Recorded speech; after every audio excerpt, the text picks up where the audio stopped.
Welcome to Florida Gators Live 23. And what an amazing week it has been for the University of Florida Athletics. You look at the Florida football program, they get a commitment in 2025 for Javari Flowers, the top 100 corner prospect. We have a lot of spring practice updates, some other recruiting stuff we're going to talk about. But the main deal with this show is going to be about the basketball team. Year 3 under Todd Golden, and he already has us going to the national championship game. We beat Auburn in the Final Four. And what was your initial reaction to that win? I mean, first of all, I think it was one of the best college basketball games I've ever watched. Mm-hmm. I mean, I couldn't imagine being a neutral fan. It wasn't a lot of fun for me to watch it as someone with a rooting interest in it, but I'm sure it was awesome if you didn't. But I mean, I thought Florida played, all things considered, one of its best games of the season, considering and I hate to be that guy because I think it's kind of lame to do this typically, but the officiating was just entirely one-sided in that game. It was ridiculous. Frankly, it was ridiculous. So for Florida to battle back from that, the way they handled Janai Broome in the second half after he really was working them. I mean, he only had 12 points in the first half, but they were really struggling to slow him down. Only had 3 in the second, though. I mean, I thought the defense really locked down. I mean, Walt was unbelievable yet again. I'm sure you guys have probably seen it by now, but became the first player since Larry Bird in 1979 to score 30 points in the Elite Eight in the Final Four, back to back. So in rare class there for Walt. I mean, just the way this team's playing right now, I mean, we'll get into it. The national championship, it's going to be tough. It's going to be a tough matchup, but to be here playing for a title in this tournament with a Final Four featuring 4 of the 10 best teams ever, according to KenPom, it's pretty spectacular. Yeah, I mean, my initial reaction, I guess, surprised. I mean, it kind of just hit you that we made it to the championship game, that we won in the Final Four. I was so nervous going into that game. And yeah, we got down early, but we were able to claw back. He's mentioned it. Walt had an amazing game. But before we continue talking about this, I would like to let everybody know in the stream that our channel does now have memberships. It means you can donate a little bit of money per month to the channel to get some exclusive content. Right now, what we're planning on doing is live recruit film, where we're going to watch some of our recruits, some of our 2025 recruits that haven't made it onto campus, talk about what we like about them, what they can add, and then we'll continue going on until we get to 2026 recruits. And when they commit, I think it's going to be something that we both enjoy. It's going to give us more knowledge on the program. And I think it's something that's going to be a really fun time. So if you want, you don't have to. You can become a member of the channel. But you can also that's also free. Subscribe to the channel. Leave comments. We are encouraged, or we are happy for any support that you leave on this channel. Daniel Barry, yeah, I mean, that's the reaction to us making it. But here we go officially. Florida 79, Auburn 73. Florida held Auburn to 27 points in the second half. Auburn put up 48 points or 46 points in the first half. I can't remember. And we could not stop them. Now, I don't think we played horrible defense on them. I think Janai Broome... I think Janai Broome played fantastic. They were really good inside at making their tough shots. Could have played better like we saw in the second half, but I don't think it was us being horrible defensively. I think Janai Broome came out there as a man on a mission, but we were able to weaken him down. Coming off those injuries that he came off in that game against Michigan State, you saw that pretty early on, too, like the first 10 minutes. There was a play where Ruben Chinilu, he gets the ball inside, hits a nice little spin, kind of elbows Broome in the gut section on his arm and everything, the elbow, gets a layup, and it's something that you see him grab his arm. I think that's something that maybe played a factor later on. You saw it late in the first half with 4 minutes left. Janai Broome had to sub out, and he was on the sidelines huffing and puffing. He was hands on knees trying to get all the air he could. He looked exhausted. Yeah, I also think part of it, too, with Broome is just, they took away the easy stuff from him. And, I mean, he makes a lot of stuff look easy because he's a really, really good player. But, they started forcing lower percentage shots from him. I thought they started providing some help. And like whenever they provided help on Broom, like good things happened defensively. Like he does not have the handles. Like they stripped him a couple times when they actually, put a second guy in there on him. Yep. I'd also say too, we're talking about Jedi Broom and make, he was huge in the first half for them, but Chad Baker-Mazara was like hit everything. I mean, he was hitting like Walt threes for a lot of that game. I mean, 18 points led the team. So, I mean, I thought Auburn like came out. I thought Auburn had a really good plan all in all. Like, I think they did defensively a lot of the same things that worked for UConn and Texas Tech. They were really aggressive with the guards, forcing. I mean, Walt got frustrated. There's very few times Walt takes shots that like bother me that he's taking them, but he really forced a couple in the first half. Yep. We were struggling. We had, I think, more assists than more turnovers than assists for a while. 16-7. Yeah, and I mean, we only had like 2 assists at one point pretty late into the first half. It was like 2-7, yeah. Yeah, so I mean, like, they really stifled our ball movement, and I think that we just responded really well. I mean, obviously our shots started falling, but I think, we started getting the stops on defense, and, you see, like, I still think we've kind of yet to get a really good game from all of our guards outside of Walter Clayton. Offensively, at least, Martin still had 17 in this game, had some really nice moments. I thought Martin played phenomenal. Yeah, this was a good game for Elijah Martin. I think, and again, I don't want to get into this too much because we're still going to preview the game Monday night later, but I think you might need to see Will Richard have that offensive game because he only had 7 points in this game. 7 points, 0 3 from 3, 1 of 6 from the field. Yeah, so that's not going to cut it. And I mean, I think so. I mean, Florida needed Walt to hit all those shots he did as he scored 34 points. And Auburn put Florida in a tough spot. But I mean, I think, overcoming a kind of a one-sided whistle and a really good game plan. I mean, this team is just so good. I mean, they proved twice now that they're, as good as this Auburn team is, that this Florida team's even better. Yep. I mean, Will Richard did struggle offensively, but you mentioned earlier about getting some help from the guards on Janai Broom, trying to strip it from him. Will Richard had 3 steals. I do believe all 3 of those steals were in the second half. I mean, I thought he played phenomenal defensively, which is something that we've seen from him a lot, led the team in steals already. So, maybe we do get that offensive struggle. Maybe Houston tries to put a lot more effort into stopping Walt, which allows Will Richard to get more open shots because we've seen him go for 30 points. So we know Will Richard can do that. I mean, he does need to play better offensively, but I mean, I think all around the guards were really the big reason Florida won this game. There was a point early in the second half, Auburn was up 49-40. Will Richard gets an offensive rebound, gets an and one. We get a stop. I think Ruben Chinilu got a block on Tahad Pettiford. No, they missed a shot. Tahad Pettiford missed a mid-range shot that went to a fast break, Walter Clayton 3. And then I think Ruben Chinilu got the block on Tahad Pettiford that led to an Elijah Martin 3, which just like that, Auburn looked like they were in control, to Florida now having the game tied. Yeah. That's just how quick this team can turn a game around.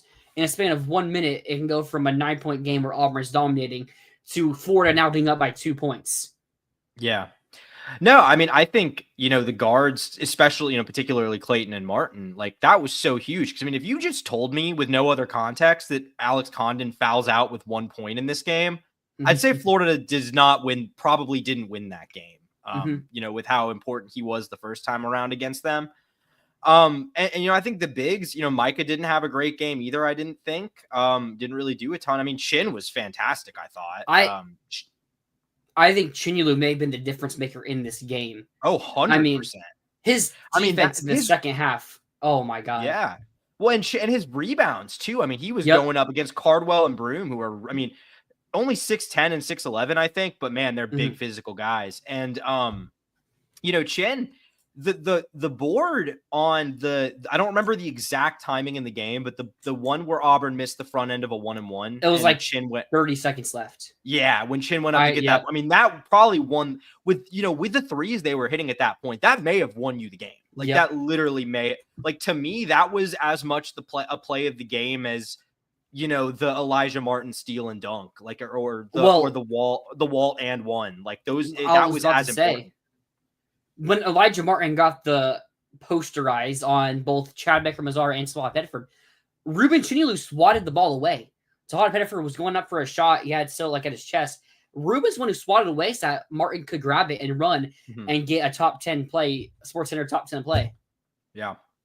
No, I mean, Chin was great. It was, really nice to see. I mean, we saw Martin, Martin didn't play in that first game. And he was obviously a huge difference maker in this one. So, I mean, I still don't think, Florida, like, I don't want to say Florida because, like, I've been saying Florida hasn't played it's like great games so far in the tournament. I mean, I think this one, even though, I think you have to give them a lot of credit, even though, for the way they battled and ultimately won that game. But I mean, it still didn't play out in the way that, a lot of Florida wins do. I mean, it's like the one earlier this season against Auburn. Yeah, like that game was because we were hitting everything, and we really, we ended up shooting 47% in this game, so it wasn't like a really bad offensive game or anything. I mean, we shot 38% from 3 by hitting 8 of 21. Walter Clayton went 5 of 8 from 3.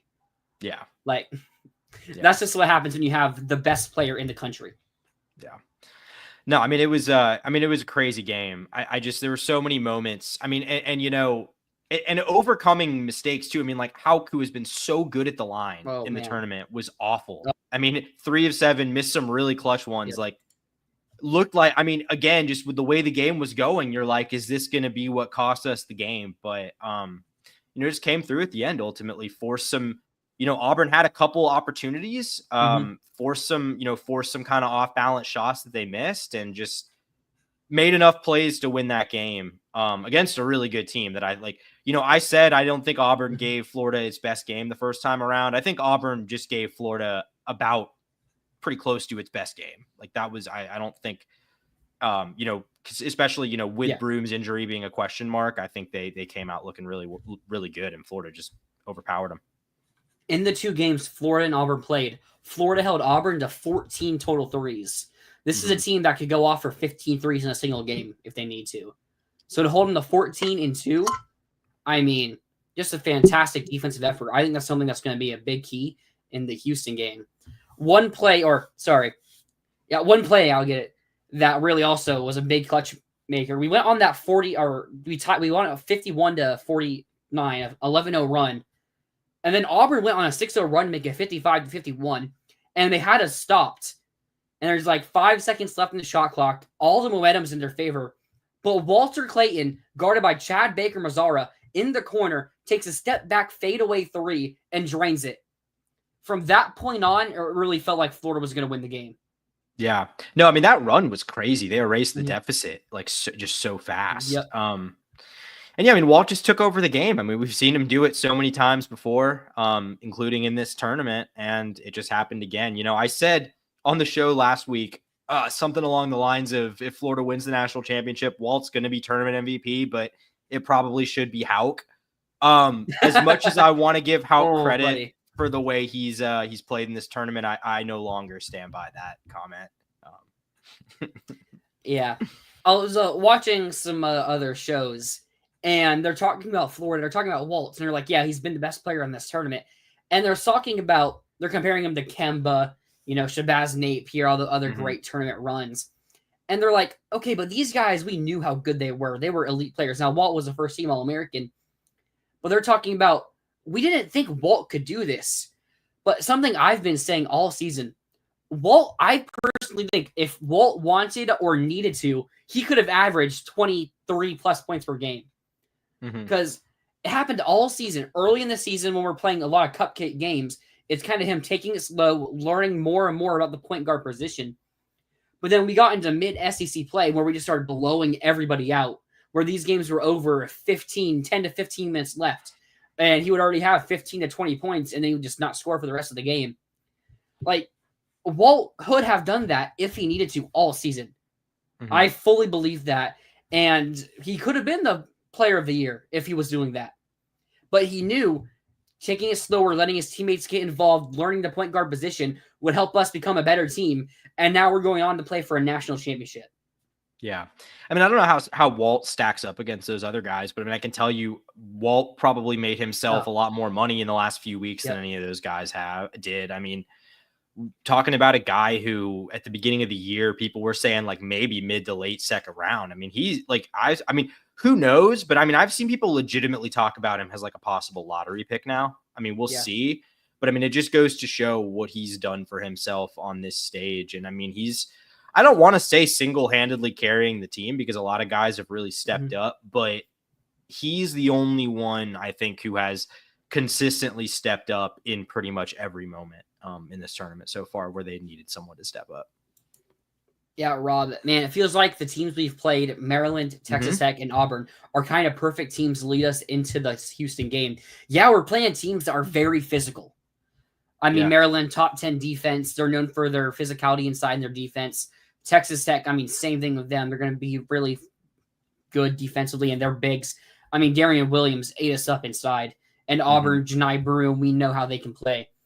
That physicality really is going to help us going into this game against Houston.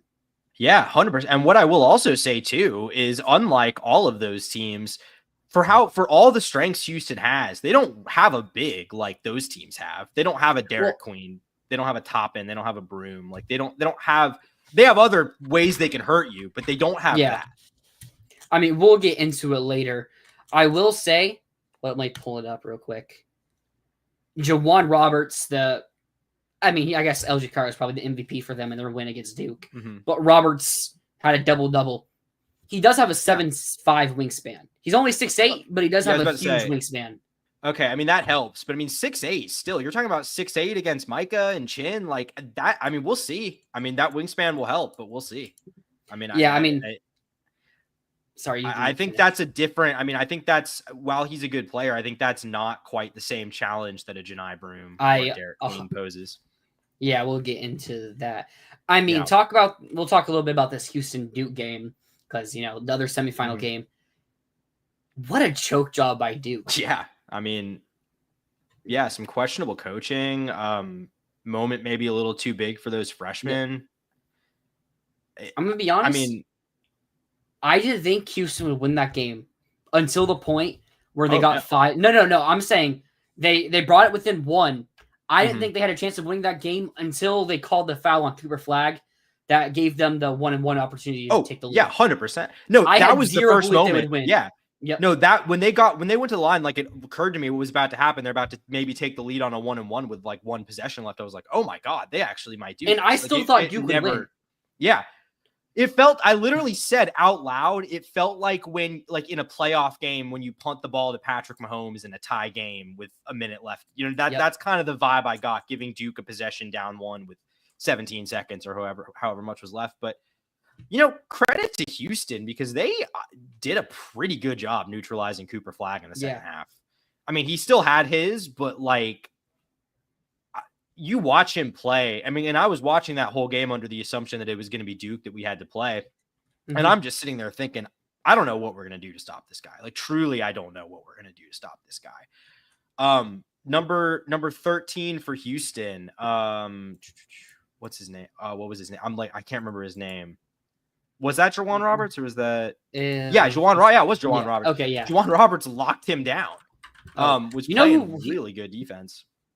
I mean, something that surprised me, I think, is a favorable matchup that, looking at it, Malawak, 0 rebounds. You're telling me you play 21 minutes. You're a projected lottery pick. You're 7'2", playing a team of nobody bigger than 6'8", and you don't get a single rebound.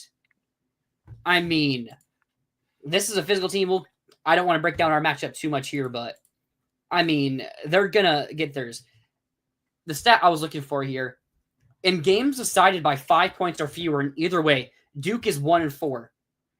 All 4 of their losses were in close games. The 1 win was only because Van Leuven for UNC, or not Van Leuven, he was the one shooting the free throw. He missed the first. But because UNC got a lane violation on the free throw. I believe Duke would have lost that game if there wasn't that lane violation in the ACC tournament. Their other games, they're 0-4 against. And all of those games have came down to Cooper Flag with the ball in his hands, and they couldn't win it. I mean, you look back, going to the Clemson game, Clemson's up by like 8 points with like 3 minutes left. They bring it to 1 possession. Cooper Flag has a chance to win it for them. He dribbles the ball off his shoe. I mean, and then I remember the other game. Which one was it? The Kentucky or Kansas, I think it was, where, again, 1 possession game, Cooper Flag has the ball and he slips. I think it's also what happened against Kentucky when they lost to them.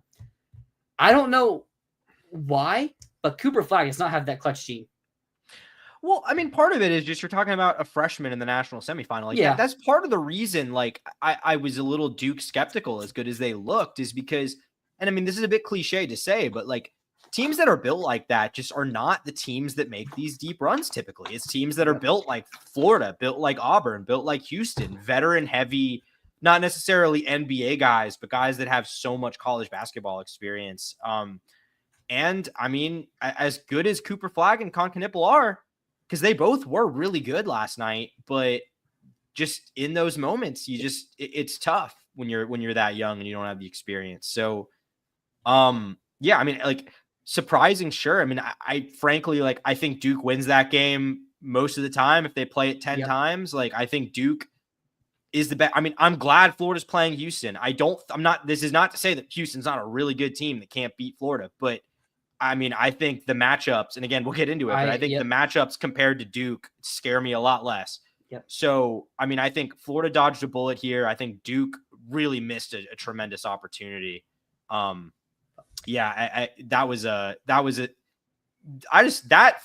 day of Final Four basketball was as good as any Final Four Saturday I can remember. What the two games have in common: guard play won the games. LJ Cryer went for 26 points for Houston. Emmanuel Sharp went for 16. Uzan struggled, but you had the two guards go crazy for Houston. But then you look at Duke, Tyrese Proctor. I mean, why do you have the ball in your hands when you're a 60% free throw shooter? You could have passed it to Concanipple, who's like a 92%, or Cooper Flag, who's like an 85%. But Tyrese Proctor, he keeps the ball to shoot it. Well, he went 7 points. Sion James also 7 points. The two guards for Duke. They struggled. And then you go look at the Florida-Auburn game. I have it right here. Well, I mean, Walter Clayton went for 34. I mean, elite performance for Walter Clayton. And Elijah Martin, 17 points. A great performance for him. Then the Duke guards. Denver Jones, 10 points, but 1 of 5 from 3, 3 of 9 from the field. Inefficient, 10 points. The other guard, Miles Kelly, 2 of 7 from 3, 3 of 10 from the field, 8 points. And the biggest disappointment for them, Tahad Pettiford. What did he go? 0 of 4 from 3, 1 of 6 from the field, 7 points. Guards won these games. And is that going to be what makes the difference in the championship? I don't know. Yeah, going back to Proctor, do you have any particular insight on why he's a 40% free throw or 3-point shooter, but struggles so much the line? That's very bizarre to me.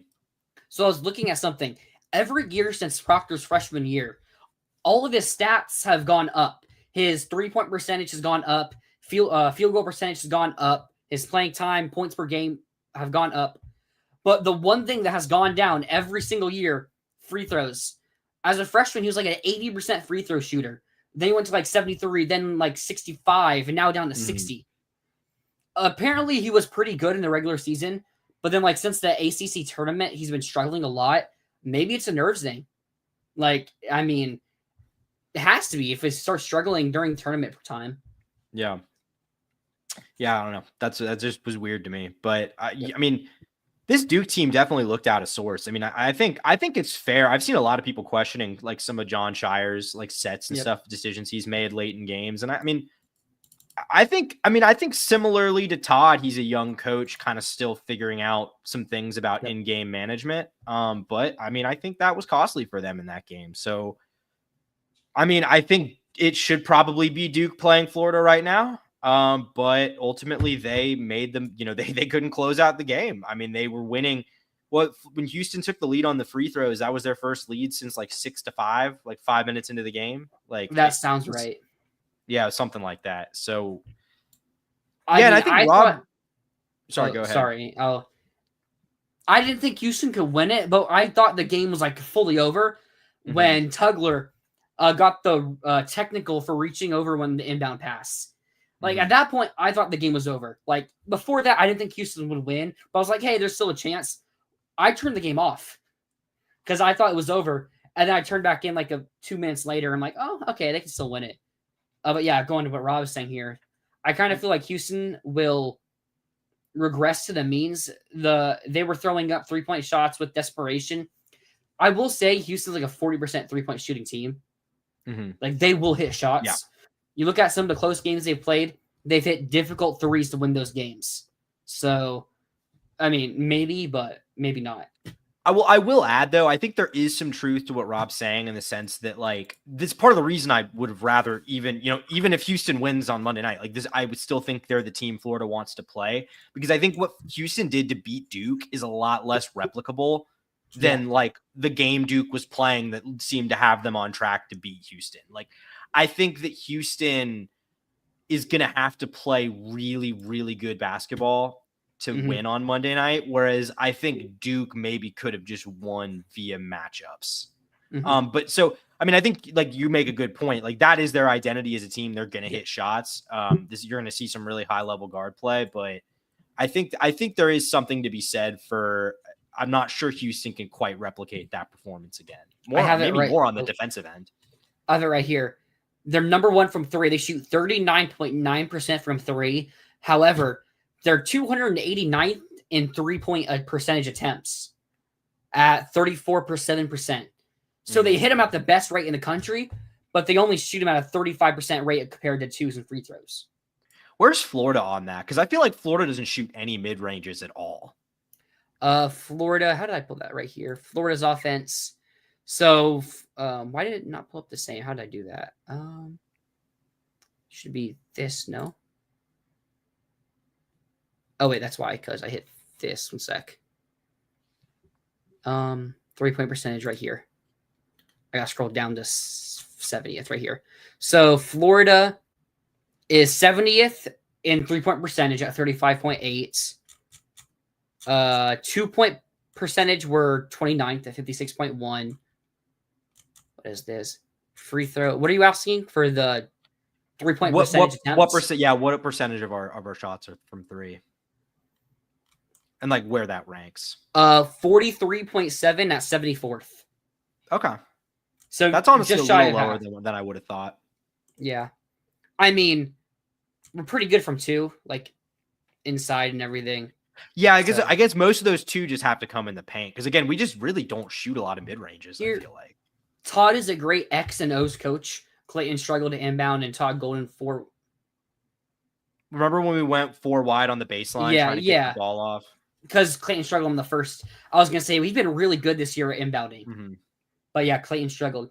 I think one thing that is a huge factor in this, because both are young coaches. Shire's only 37, Todd's 39. The Field of 68, they were doing a live show earlier today. They had one of Florida's analysts on there who does stuff with like the analytics. And he's talking about all these numbers. One thing that Todd has in his favor is going back to all these analytics, so he knows what he needs to do. So it's like at the end of the game, Duke is just trying to run out the clock, and they're kind of playing ISO ball with Cooper Flagg and Con Knipple.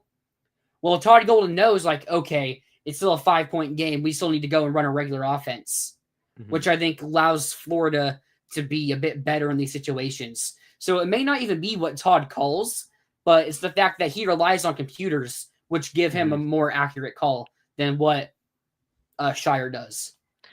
Yeah, I mean, and I do think Todd's still learning in some ways. Like, I think, and maybe some of it's not even learning. Maybe some of it's just philosophically things that I don't necessarily agree with, like the fact that Todd doesn't really call timeouts to stop runs very often. That might just be his way of doing things, and maybe I just don't agree with that. But I think that like it's pretty hard to ignore the night and day between how these situations are handled under Todd versus how they were handled under Mike White. I mean, it's no comparison. Oh, well, yeah, Mike White. Well, I was gonna say. You look at Duke; they've blown everybody out this year. Like nearly everybody they played, going the regular season, even most of the tournament. So they didn't play many close games. So when they get in these close games, the few they've played, they've lost. But compared to Florida, we also, for the level of competition, we blew like everybody out that we played as well. But yet, when we got on these close games in the NCAA tournament, the few we had in the regular season, we were able to close most of them out. So. I mean, I think that's something to look at because a lot of people are trying to say that, oh, Duke just didn't play anybody good, so they were worse in these situations or in these close game situations. But Florida, they didn't play many close game situations either. And we were still able to close games out. Now, how much of that is that Walter Clayton has ice in his veins? I mean, that is a lot of it, I guess. Well, I mean, part of it is too now you've overcome second half deficits Yep. in 3 of your 5 games in the tournament. Like, I think there's just an element of confidence this team is playing with. Yep. I mean, it translated to me. Like, I was very worried at points in the UConn and Texas Tech games. And I really at no point yesterday was like, we're in trouble. I mean, there were times where I was like, they're going to be in trouble if they don't start playing better. But I always kind of felt like, unless like the whistles just ended up continuing to be ridiculous, that Florida had, was in a position where it could come back and take control of that game. And it ultimately did. And I mean, they traded after that run to tie, the lead traded a few times, but I mean, Florida really, as close as it was, Florida controlled that game for most of the final 7 minutes or so. Yeah. We'll get into it later. Houston doesn't have any answer for Walter Clayton. I wouldn't be so confident about that, but we'll get into it later. Yeah. We'll move on from this now, and we get to a sponsor. Let me bring up. And where's it at? Oh, I lost it. Oh, here we go. Get your business product, service, or personal brand to the next level by partnering with the voice of college football. See what our partner Win Agency has to say about its sponsorship experience with us. Let's discuss how you can also reach your target market. Contact us at sponsorships@vocfb.com today. Put that back up. Oh, it's on the bottom of the screen. I didn't realize that. But yeah, you can see the email in the chat if you are on the screen. If you want to contact us about sponsorship opportunities, just email us at that email and we'll respond. It's great that basketball is on top right now, but let's talk some football. It's surprisingly, next weekend's a spring game.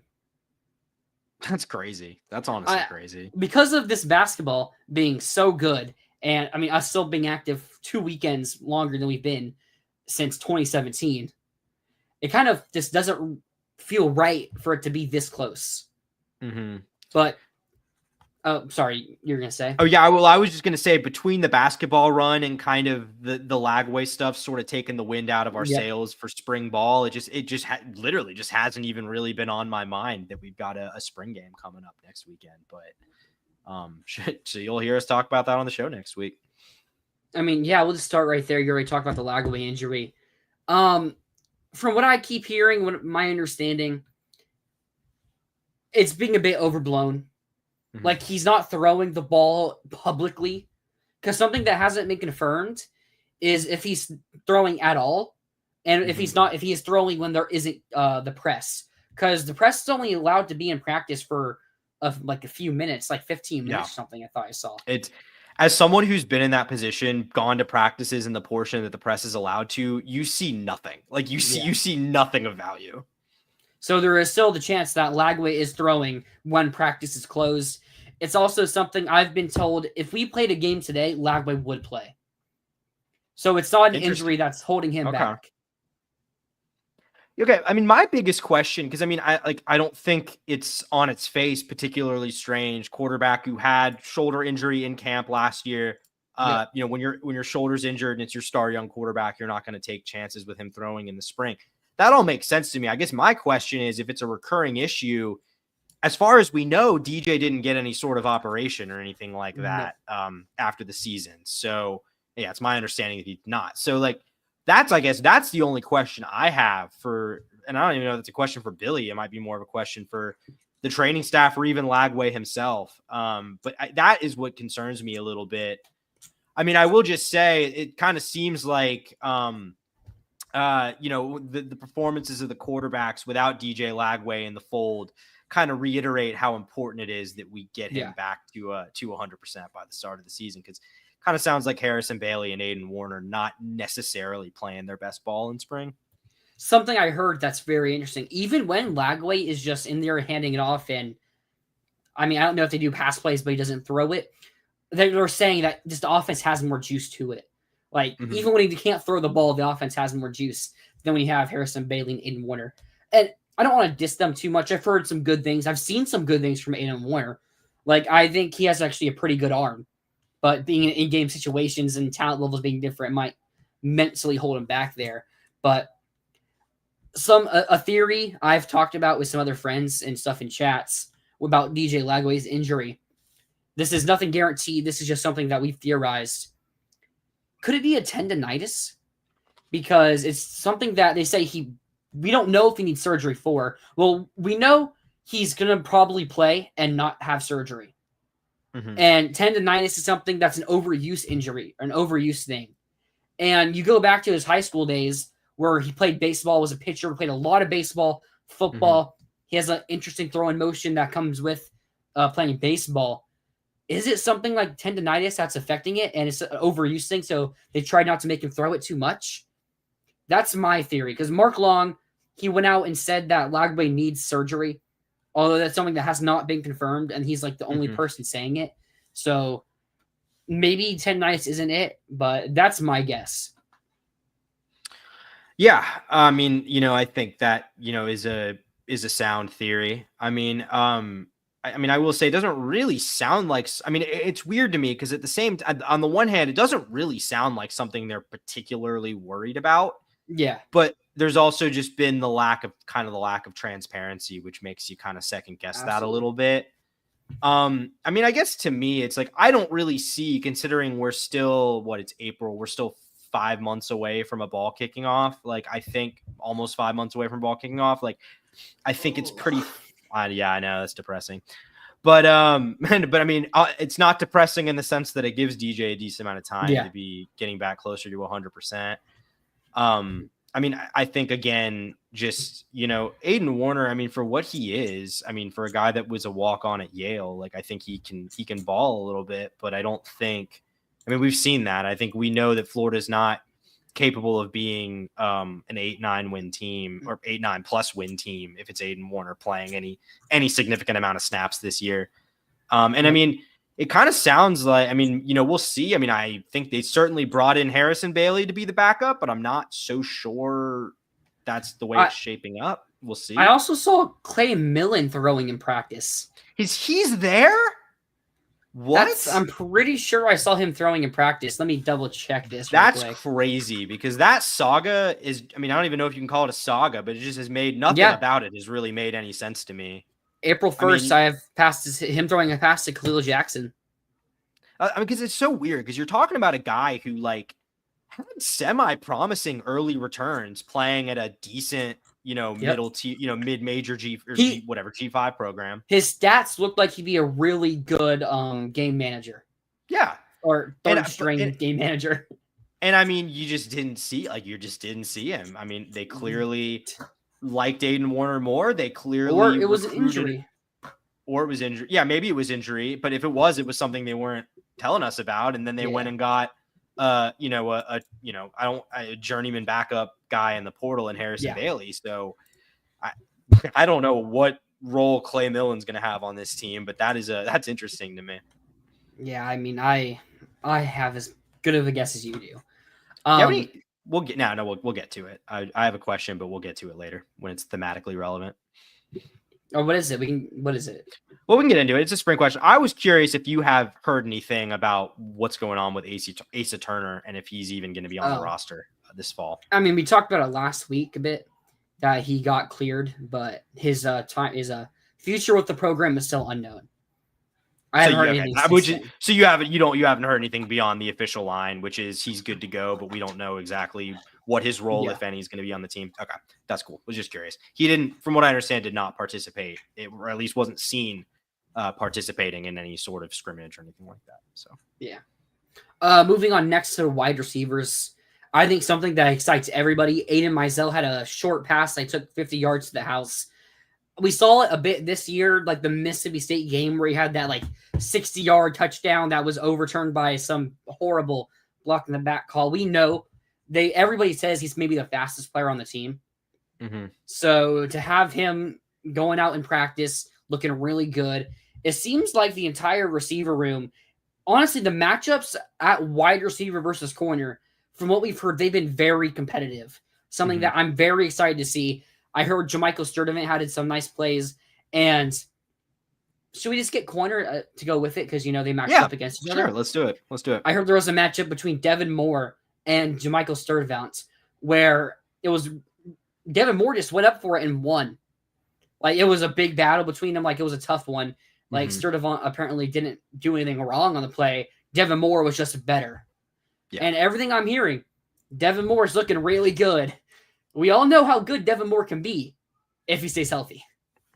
Yeah, well, I think that's why, to me, it's not really surprising to hear that the receiver corner matchups have been some of the most electric in the spring, because when you look at the guys Florida has, the size, the speed at receiver, paired with, a cornerback room that we both have questions about, but I think for the most part, our questions entirely center around the depth.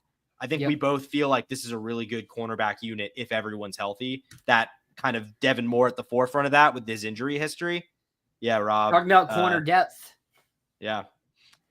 Yeah, Rob, you still think he can go to Miami or Notre Dame, or are you glad he's in the class? No, but I think like you said, Devin Moore. I think Devin Moore can be an all SEC caliber corner if he's playing in 12, at least 11 games this year. I think looking at receiver too, like Mizell, it's really promising to hear good things about Mizell, because I think when you hear people give their most like optimistic readings of how they think the receiver room is going to be, I think it usually involves a lot of projection when it comes to Mizell, because unless you really think that one of these true freshmen is going to break out, which I think we both think there's a decent chance at least one of them does. Yeah, I was going to say, Vernell Brown and Dallas Wilson both reported to be having good. They both reported to have a good spring game as well, making some nice plays. Cool. So, I think that, like I said, we both expect that I think at least one of those guys will come in and probably make a decent impact this year. But I think that's also kind of unfair to put that on them. So if Florida's going to have a good receiver room, barring that, it's going to take some development from Aiden Mizell, who's shown the flashes, maybe not the consistency. Nice to hear that Sturdivant's looking good, because I think Sturdivant is like a guy that has all the tools you look for. It's just, why did the production drop off? Last year in particular, I think if he's a guy that's playing more like he was back at Cal, I think you're looking at a pretty solid receiver room. And the corners, obviously, between Devin Moore, Dijon, like these are guys who, if they're healthy, should be really, really good. His QB was Ethan Garbers, so. Yeah, and that could be as simple as that. It could be as simple as that. Obviously he's proven that he can play at a really high level. Just hasn't necessarily done so in the last couple of years. Absolutely. We can't move on from talking about receivers and corners without mentioning Cormani McClain. Every week it feels like there's more and more talk about him actually being able to start. Dijon Johnson was really good. I think we all know Cormani has the highest ceiling of anybody in this corner room. He has that freakishly long length. They talked about him being one of the 4 fastest players on this team, with players like Aiden Mizell and Tay Calkins. So if you can get Cormani, if he's actually playing, we've seen the size. It looks like he's better. The weights they show and his more weight. If Cormani McClain is really starting to get up to that potential, that could be the key in us having a really good secondary. Yeah, I think building that frame up is a big thing that Cormani needed to do this offseason, obviously. I don't want to, this sounds a little harsh to say I'll believe it when I see it, because I think he has a lot of potential. It's just, we just really haven't. Aside from the one play that everyone talks about, we haven't really seen him do it a lot. So I kind of just need to actually see it happen. But if Cormani's capable, even if he's capable of starting, I'm not sure he will, just because like you said, Dijon played really well last year. But if he's capable of starting, and he's a guy that if Devin Moore gets banged up and has to miss a couple weeks, you can rely on to play on the outside. That's huge. That's tremendous. Especially with, a guy like Jabari Flowers, maybe adding depth at that slot position where, I think maybe going into the season, that's where we're going to have our biggest questions health-wise, just because of Aaron Gates, who seemingly is at least participating a little bit. So that's a good sign. Did we talk about that? When did I know I sent you the message. I feel like we did talk. I feel like we talked about it, but maybe we didn't. If we didn't talk about it, Aaron Gates out there stretching and stuff in practice. No, because I sent that to you on Tuesday. Oh, okay. I guess we didn't talk about it on the show then. So Yeah, yeah, I mean Aaron. you can go into it. You probably remember the details a little better than I do. I mean, it's not much. It's just Aaron Gates is out there getting in stretches with the team, getting ready for their scrimmage. He was in a black non-contact jersey, Mhm. so I wonder if he played in the scrimmage then. Yeah, maybe in a non-contact role. I mean, that's huge. I mean, if he's already at the point where Yep, he's running non-contact, that's a really good sign because I mean, yep, we were legitimately concerned about his availability for 2025 period. So, yep. Uh, got anything else to say about the receivers or corners? You just want to move on. no, I mean, I think that's kind of hit it. I think we can move it along. Talk a little bit about the running backs, Jaden Ball and Jacoby Jackson. I just hear they continue to be really good. I know some people who are really, really, really high on Jacoby Jackson. Like, Mm-hmm. I know there are people who are advocating for him to start over Jaden Ball, which is nothing against Jaden Ball. He's a really good running back. Yeah. But Jacoby Jackson, apparently, he's looking that good. Yeah, I mean, I don't really worry about it. I think they're a nice Nah, complement that's to good. each other. I don't like Mhm. who. I'm not sure who's going to get the most carries there. I mean, I don't think did Ball end up getting more carries last year than Montrell did with the games he missed. Let me look that up real quick. Even if I he would didn't, I don't think think any of so. us. I don't think any of us would have guessed Ball would get as many carries as he did. So I guess I'm like, who knows exactly how the rotation is going to work out? But I think you got to just. I think if Yeah. there's one area where you got to trust Billy, it's figuring that element of it out because the running backs have always been a very major strength for this team. Ball had 133 carries for 673. Montrell 100 for 593. Oh, so And by a Jackson, big margin. yeah, and Jackson 95 for 509. All of them Wow. over 5 yards Okay. per carry. I didn't even realize Jacoby was almost as many carries as Montrell had. Man, he really missed a lot Yeah. of time. Kind of forgot how much Yeah. time he ended up missing. I mean, both Ball and Jacoby went for 100 yards versus Texas. We Yeah. remember that. And that was the I mean, I one think bright spot in that game. I think it's the fact that you're debating which of these guys should get the more carries is a good problem to have. Yep. Especially with Trayon coming back, at least for we'll see. I think wouldn't surprise me if we see someone exit that room after the spring. Yep. But for now, you got all those guys plus the true freshmen. So strong looking room right now. Absolutely. The thing that's been the main talk of spring practice about who's looking the best, it's the battle in the trenches. I mean, we already know about the offensive line. I think I know who the starting five is going to be. I think it's going to be the four we expect. I think Bryce Levette's going to start at right tackle. Now, it's still early. Things can change. But from what it seems like, I think Bryce Levette is going to be the starter there, which I'm not too upset about because I really liked him at guard. Maybe he's looking really good at tackle. So I don't really need to say much there on the offensive line. On the defensive line, though, the big talking points have been, at the spring game, Cameron James. He had a nice tip pick six. He's the backup to Tyreek Sapp, and he looks really good. I mean, I am so high on this defensive line. Yeah, it's hard not to be with all the experience that comes back. And even with the guys you lost, like I think Pyburn was a nice role player. I think Sapp was too, but or sorry, not Sapp, TJ Searcy. Yeah. Got them confused in my head for a second. No, I mean, no, I think they were nice role players, but I don't think they really brought anything to the table that can't be replaced with the personnel that Florida has there this year. Yep. And real quick about the offense. Yeah, just before we move on from the offensive line, I just want to say, talking about right tackle. So, like, have you been seeing is he just repping there way more than Fletcher Westphal has been? Yeah. Okay. He's been repping there. Apparently, he's looked really good there. So that's promising considering how many reps he ended up seeing last year. That's good that he's sort of seizing that job in the spring, it seems. Yeah. So going back, talking about the edge position, losing Pyburn and Searcy, it was a position we both said we need to attack in the portal, probably get someone really good. We get Kofi Asare, whoever looks decent, but I think he can play more F and Jack. But again, the name I continue to hear, Jaden Woods. I mean, man, like, I don't think he's going to start.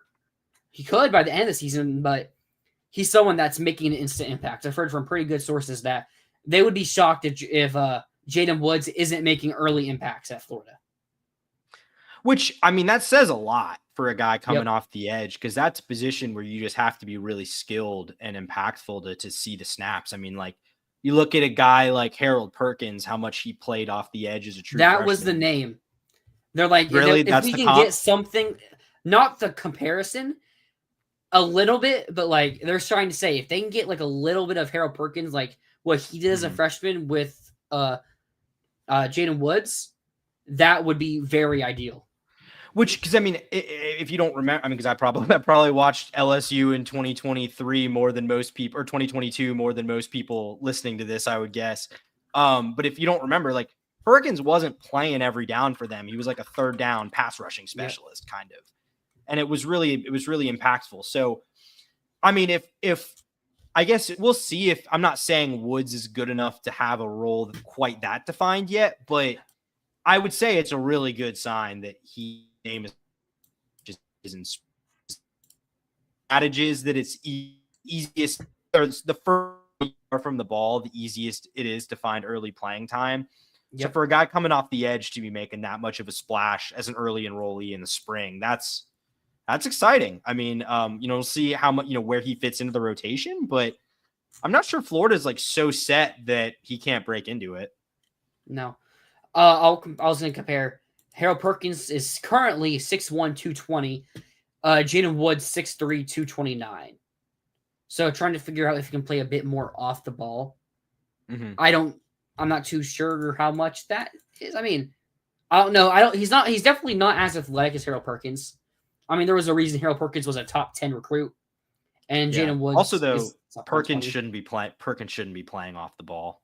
Perkins just shouldn't be playing off the ball, in my opinion. So I'm fine with if Jaden Woods can just pass rush. If he can be an impactful pass rusher, please just do that. I think with Harold Perkins, LSU saw Micah Parsons. Because you went Micah Parsons and then Harold Perkins had that breakout season. So they kind of I think LSU is trying to replicate Perkins as what Parsons was doing. Man, I say that 10 times. Perkins, Parsons. That's tough to do. But yeah, I mean, I've talked about it. If Jaden Woods is that guy, I'm gonna be so happy. Yeah, I mean, we both have, but you really have been all in on this one, on him making an early impact with this team. So exciting to see that he's at least, doing the things in spring that you got to do if you want to make an impact as a true freshman. Rob, I heard Waltez Clark is balling. I saw something about that too, which is great. I just don't think he makes too much of an impact year one. It's just the depth. Yeah. Like, there's just too much. That is what we said about Ball. It is. And I mean, injuries happen. Yep. Injuries happen. And I mean, I feel like it almost sounds like I'm like wish casting Trayon Webb into the portal. Like, I'm not trying to do that.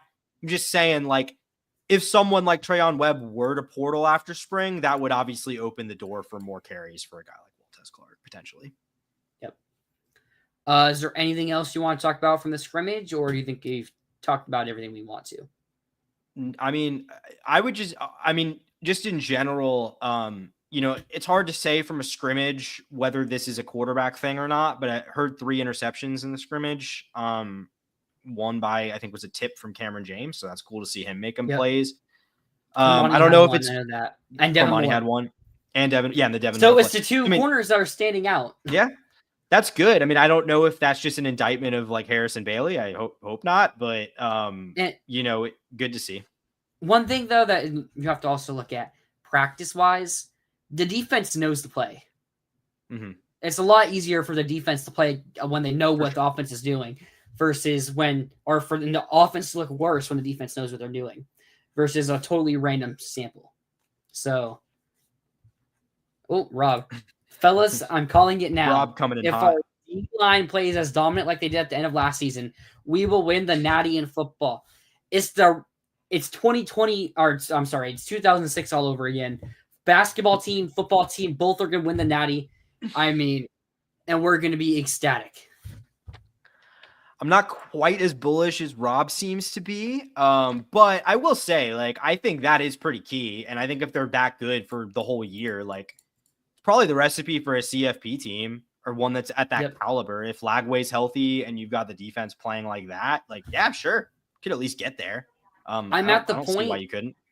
I'm at the point to where if we fail this season, it's not because of talent, it's because of on-field coaching. No, yeah, we're beyond that. Billy's got the guys. I mean, this team is all his at this point. You know, the blue chip ratio is still not elite, but it's getting where it needs to be. Like, and we've hit on 3 stars. Yeah, the development and talent identification has been pretty solid. So, gotta win, man. Like, it's time to. I mean, I've said this a lot on the show, but like, I think it's good they seem to be getting the house in order. But getting the house in order also does take away, you know, any semblance. I mean, the only real way I think you have any excuse this year is if there's something they're not telling us about the severity of Lagway's shoulder, which I don't have any reason to believe that right now. Yeah, like the talent, like the blue chip ratio. Look at a lot of our best players. I mean, look at the offense. Like Jake Slaughter, 3-star. Austin Barber, 3-star.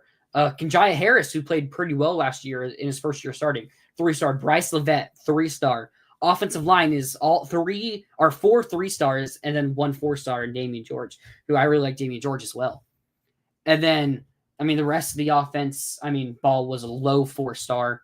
Jackson Juco, I don't know if he was even ranked. Yeah, if he was, I think he was like a Juco 3-star though. Yeah, that sounds right. And then Caleb Banks out of high school, unranked 3. Actually, I think Caleb Banks was a 4-star transfer technically, but he was a 0-star guy out of high school. I also think, to me, like the stars for transfers are kind of BS. Yeah. Like, I don't really put a lot of credence in that. They really heavily weigh high school recruiting rankings and stuff, which I just don't care that much about that. So then Caleb Banks was unranked out of high school. Yeah. So that goes to show like what he accomplished. Yeah. I mean, maybe in that sense, I take it a little bit more because it's something you at least earned, but they'll give redshirt freshmen who have never played. Earned that, like he had no stats at Louisville, but was given a 4-star transfer rating. Then it's because his measurables and stuff. I guess transfer footage. I mean, if you went from unranked at Louisville and got offered from Florida, something happened between being a senior in high school, which was also during the time of 2020. So you know, stuff happened there that affected how kids got recruited. Like the recruiting industry is just like full of self-fulfilling prophecies. It's like, we're going to give Florida a good class because they got this 4-star transfer who we're only saying is good because Florida wanted him. Like, well, I do think that the economy of the recruiting analysis is just funny to me. Yeah, I guess so. Alrighty. Moving on from that, so let me put this up here. You can catch the Voice of College Football Florida live on your favorite audio platform, Apple, Spotify, Amazon. If you're trying to listen to us on the road, you can go and listen to us on the road. Trying to watch us or listen to us while you're going to bed, you can do it there. It's all convenient, very easy. Listen to us live. We don't care where you do it. We appreciate it no matter what. So thank you. All right. Now, after spring practice, or actually, sorry, I had something else I wanted to say. Congratulations to the UConn women's basketball team. They ended up winning the national championship. They blew out South Carolina. And I saw something crazy. Maybe the greatest high school recruiting class I've ever seen. This recruiting class had Paige Buchers, who the UConn star player is going to be a first-round pick for them. And, I mean, one of the better women's college basketball players of all time. Caitlin Clark, the all-time leading scorer in women's college basketball history. Angel Reese, really good player. Like, I mean, national championship winner at LSU. And Cameron Brink, another who was a top 5 pick in the women's NBA draft. I mean, they were the top 4 players in their recruiting class. I mean, that's just wild for all of those guys to hit, or women to hit like that. Yeah. I was surprised. No, there's something like I don't really understand exactly what it is, but I feel like just there's something like the top of the sport in women's basketball is just so next level. Like obviously the best of the best teams, but also like the best of the best players and recruits. Like they're just easily identifiable, it seems. I don't know. It's just interesting to me. But yeah, I mean, you know, the players especially in the women's tournament, the players kind of carry their team, and we saw Paige Beckers do that. Just dominated them. I watched a decent amount of that game, and just it was not a really exciting game to watch because UConn kind of just took it from the jump. Yeah, so I wanted to go look at. I want to get a couple years of results in the 2023 basketball class. The number 1 player was Isaiah Collier out of USC. He was good at USC. Hasn't really done anything in the NBA. Was a kind of a later round pick. I wouldn't say a bust, but like being number 1 recruit and then not even being like a top 20 pick, kind of a bust. Ron Holland, he went pro. He's also been pretty mediocre, if I'm not mistaken, right? Like, I don't follow the NBA super closely, but I feel like I would have if he was more right than here. I mean, mediocre, 6.5 points in your rookie season isn't bad, but again, you're the number 2 player. And what was his draft status? Draft. I mean, he was drafted. Okay, he was drafted 5th. That's actually not that bad, but still, number 2 player. Justin Edwards out of Kentucky. Who went to Kentucky, was number 3. I haven't really heard him that much. Aaron Bradshaw, who went to Kentucky. He transferred to Ohio State, didn't even play this year. It's kind of become a bust. Matez Buzelis, he's been pretty good this year as a freshman. Probably the best player so far of the top 5. Number 6, D. I assume he's going to return. Kind of a bust, for a top 6 recruit. Cody Williams, I mean, we saw what he did to us at Colorado, but he wasn't a top 10 pick or anything like that. Mackenzie Makogbo from Indiana, again, like a good player. Like Jacoby Walker, like these recruits, you probably don't get to someone who you consider who's been really good until like 13, Jared McCain. Mm-hmm. Or I guess Buzelis, but Dillingham, I guess was good for Kentucky last year. Aiden Holloway's now. Aiden Holloway transferred from Auburn to Alabama. Both teams have made a Final Four in the last 2 years, and he has 0 Final Fours. It's tough. I mean, looking at these rankings, it is wild to see who the real best players are. Now, Cooper Flagg's obviously breaking that trend. And this year's recruits have actually been really good. Aston Newell is going to be a top 10 pick. Derek Queen, those were all 5-star guys. Even the guys at Rutgers, who Rutgers somehow got 2 elite 5-stars, got worse on the court with those 5-stars still being projected to go as top 4 picks in the draft. Yeah, the top 5 recruits, Cooper Flagg projected first overall pick. Ace Bailey projected top 5 pick. Dylan Harper, the 2 Rutgers guys, projected top 5 pick. VJ Edgecombe projected lottery pick.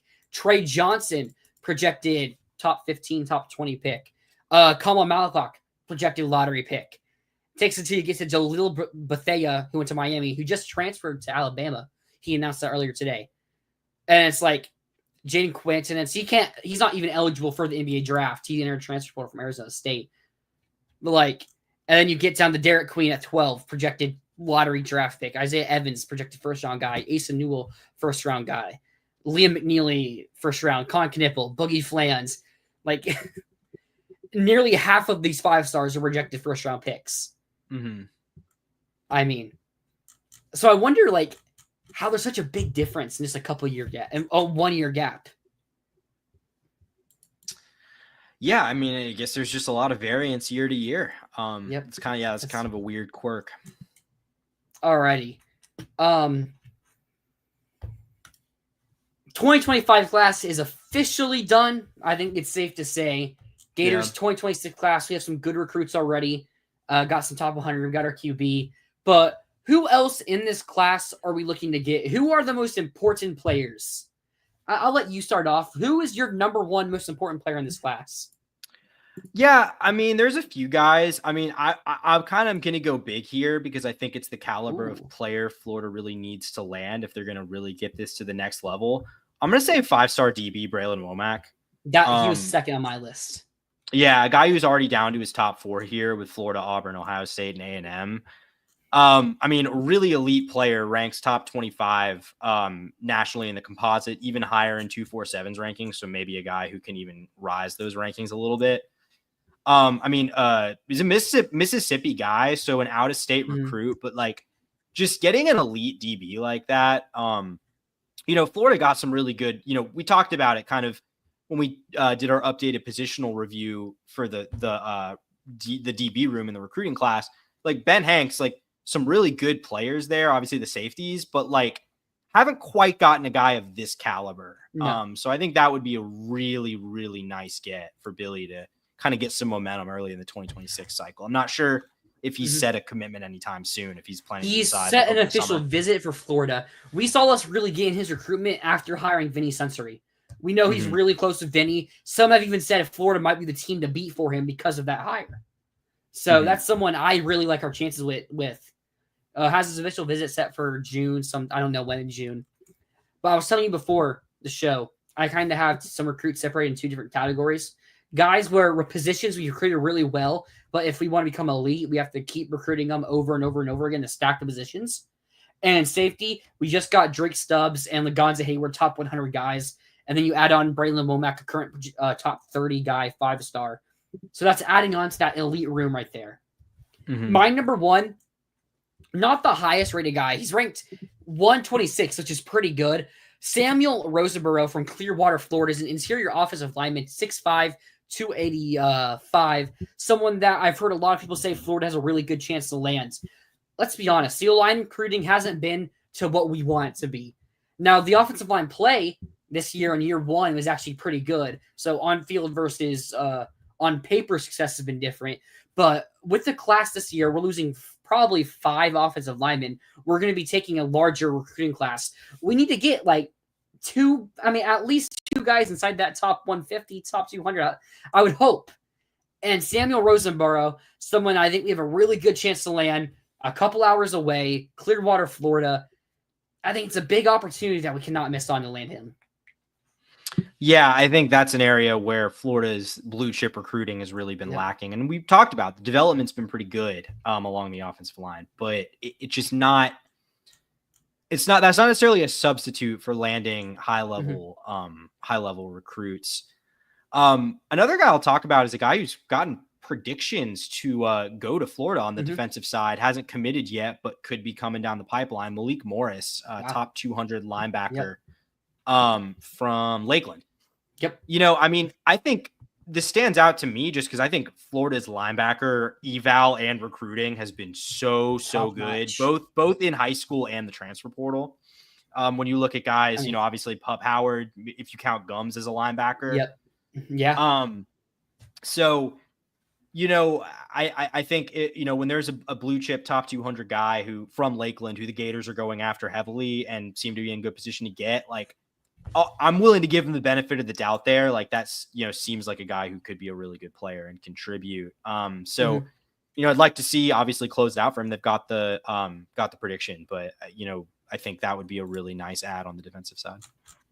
Absolutely. I'll stick on the defensive side. I'm going to go edge rusher Jake Truel. He's the 37th ranked player in the composite. He's someone who, going into the All-American game, he played it as a junior, like we've seen with a bunch of other players, like Jabari Flowers and Naeem Burrows, sadly, who committed to Clemson. But Jake Truel, someone who stood out. He was a top 10 player at that event. He rose probably 30 spots since then. He's now 37th in the composite. Someone who I could see being a 5-star by the end of the class. Out of IMG Academy, someone from Florida, big Florida fan.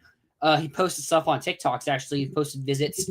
Again, high-level edge player. This is someone that this is a position we haven't landed these level players. Now, Jaden Woods, edge rusher, he wasn't this highly rated. I think he could have been, and I think he could play at that level. But stack that position. You already said Braylon Womack, who was second. Cruel start on my list.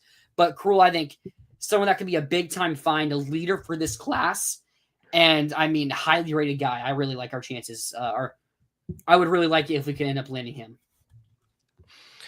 Yeah, no, I totally agree. I'll talking about a guy that I, maybe a bit of a pipe dream guy, because when you look at who you're competing against, but it would make me so happy to get is a guy like Caden Prothro, 5-star tight end. Gators have an official set from him for over the summer, I believe. We will see. That sounds right. Yeah, we will see. I've got it right here. June 13th. So, a guy from Georgia, like Georgia's in the mix here, Auburn's in the mix here, Bama, Texas are in the mix here. Like, it's not going to be easy to win this battle, but man, does Florida, would a player like this be helpful for Florida? Just with, we've talked about it. Tight end recruiting and development, probably the thing that's lagging behind the most right now on this team. I think this is kind of a make or break year for that tight end room. Yeah. To really say if it's been a failure. And it's something that we kind of didn't talk about during the scrimmage portion, but I will just say, sounds like maybe Hansen and Livingston making some positive impacts. Livingston Yep, emerging yep. would be really nice to see. I mean, I think we kind of know what Hayden Hansen's role is going to look like. Well, I heard Hansen has really been working on his footwork and route running. I Okay. can't remember who it was who he was working with. Some really good receiver who is a really good route runner. So that's something that I'm not going to count on it, believe it when I see it, but it's something that we could see pop up. Mhm. I'll also, this is like a shot in the dark, not a top rated guy that I don't expect us to land. Emmanuel Honcho just announced his top 7 that didn't have Florida in it, but someone that I heard that if we're going to land a 5-star offensive tackle, one of these elite guys, it's going to be Felix Ojo out of Mainfield, Texas. He is visiting for the spring game. Sorry. We saw 2 years ago at our spring game when what was his name? Xavier, the 5-star safety flipped to Texas. Why can't I think of his name? Phil Simon. Yeah, Phil Simon. He was a 5-star safety visiting during that spring game. We had some good feeling, but I don't think people expected him to commit on the spring game. We've seen us have some pretty good success out of Texas. A lot of that being helped with DJ Lagway and what's the assistant the offensive QB assistant? O'Hara, Ryan yeah, O'Hara. Ryan O'Hara. I'm pretty sure he's a pretty good connection. No, I think it's Joe Hamilton. Joe Hamilton. Is he still on staff? Pretty sure, right? I think so. Football. He is. I can't get him to pull, but I'm pretty sure he's still on staff. It's hard to keep track of all the guys in polos. Yeah. There's too many of them. But we've had some good success in the state of Texas. I've said it, one benefit of having these spring games that others don't, they're getting players on to witness your atmosphere. I know it's probably going to hurt that Lagway probably won't throw in this spring game, but you're still going to have probably a pretty good crowd, especially with the excitement from basketball. People are going to be screeching for some more sports content. And with the football team having the spring game, having all these elite recruits on campus, if we were to find a way to land one of these elite offensive linemen, Felix Ojo probably is the guy to watch out for. Yeah, talking about the spring game crowd, unfortunately, we can't do the pitch of come to the spring game and then go to a baseball game because no one should be subjecting themselves to Florida baseball right now. We haven't talked about it for good reason. Just enjoy the basketball run and then take a few months off to chill and relax and enjoy your family. That's all I'm going to say about that.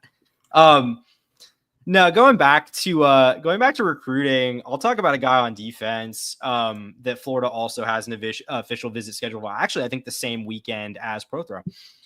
James Johnson, interior defensive lineman from Miami Northwestern.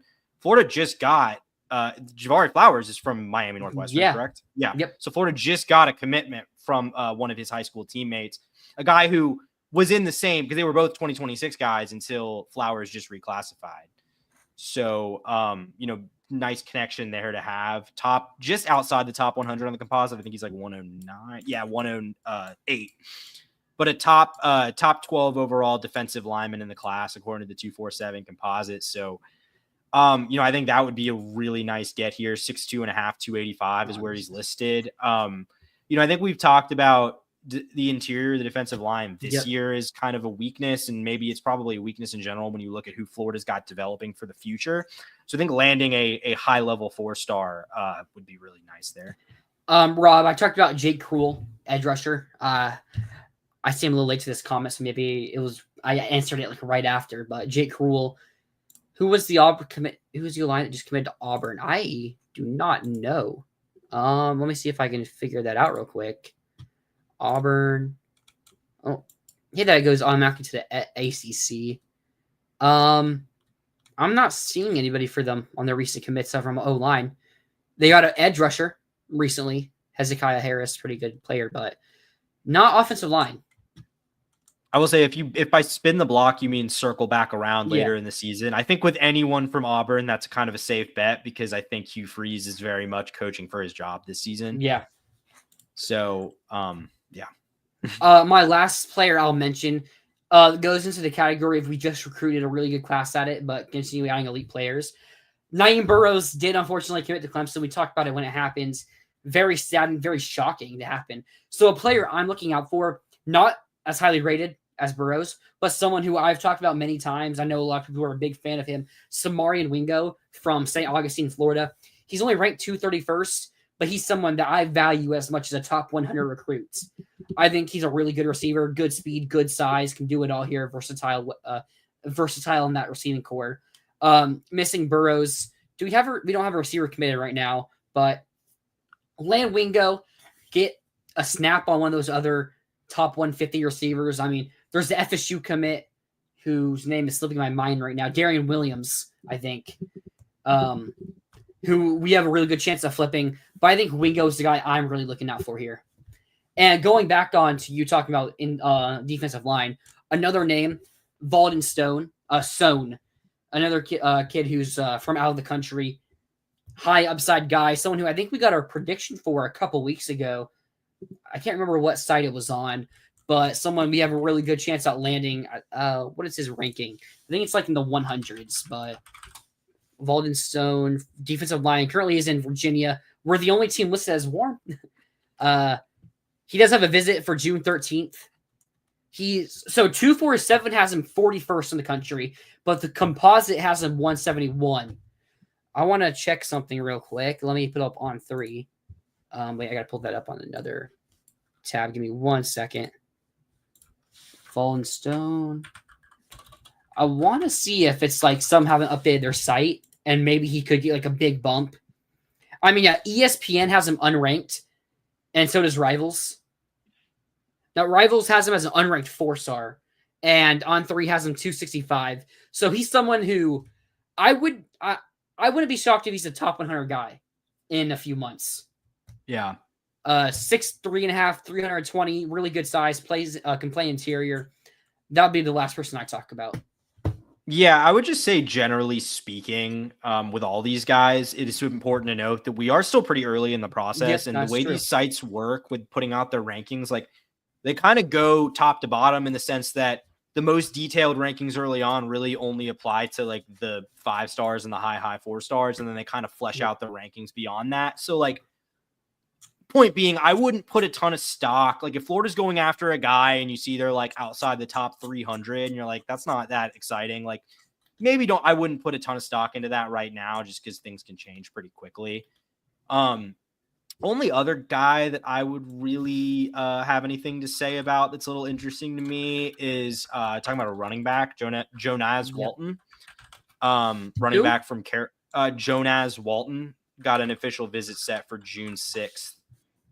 He's a top 120 guy, ranks 118 in the composite. He's small, so he's 5'9", 205, and he's a track guy. Yep. So he's kind of more of a not really in the vein of the kind of running backs Florida's gone after under Billy Napier, but that's a little intriguing to me. And Georgia's not. I don't believe Georgia has an official for him. I don't think Georgia's really going after him particularly hard for an in-state guy. So a little interesting there. I don't know. Florida kind of just seems to take at least one running back every class, and even though we're like, I don't know how the depth's gonna work out there, those guys seem to always find a way to get on the field and make an impact. So any running back that the Gators take, I'll be very intrigued. Let me scroll back on this real quick. April 5th, so yesterday. Okay, 247 home. Did they change up? No, okay, there it is. Commitments. So April 5th. Maybe their page hasn't updated. Oh, okay, yeah. Okay, it's a 3-star Parker Pritchett, 653. I mean, it's early, like you just said. So if you see someone take out top 5 player, it's an offensive lineman. Everyone takes these guys, but like, I don't know how worried we are right now about flipping a guy in the 600s. No, especially just because saw, I will say he did have a visit set for us on June 6th. He has a visit set for Georgia. Mississippi State has an offer from Bama. Maybe he is someone who is rising up. Is he related to Elijah Pritchett? Hold up. That's a good question. From Columbus, Georgia. Yeah, Carver both. So he's probably the brother of Elijah Pritchett. From the same high school area in Georgia, or related to him at least. Yeah, so not have that football DNA in him.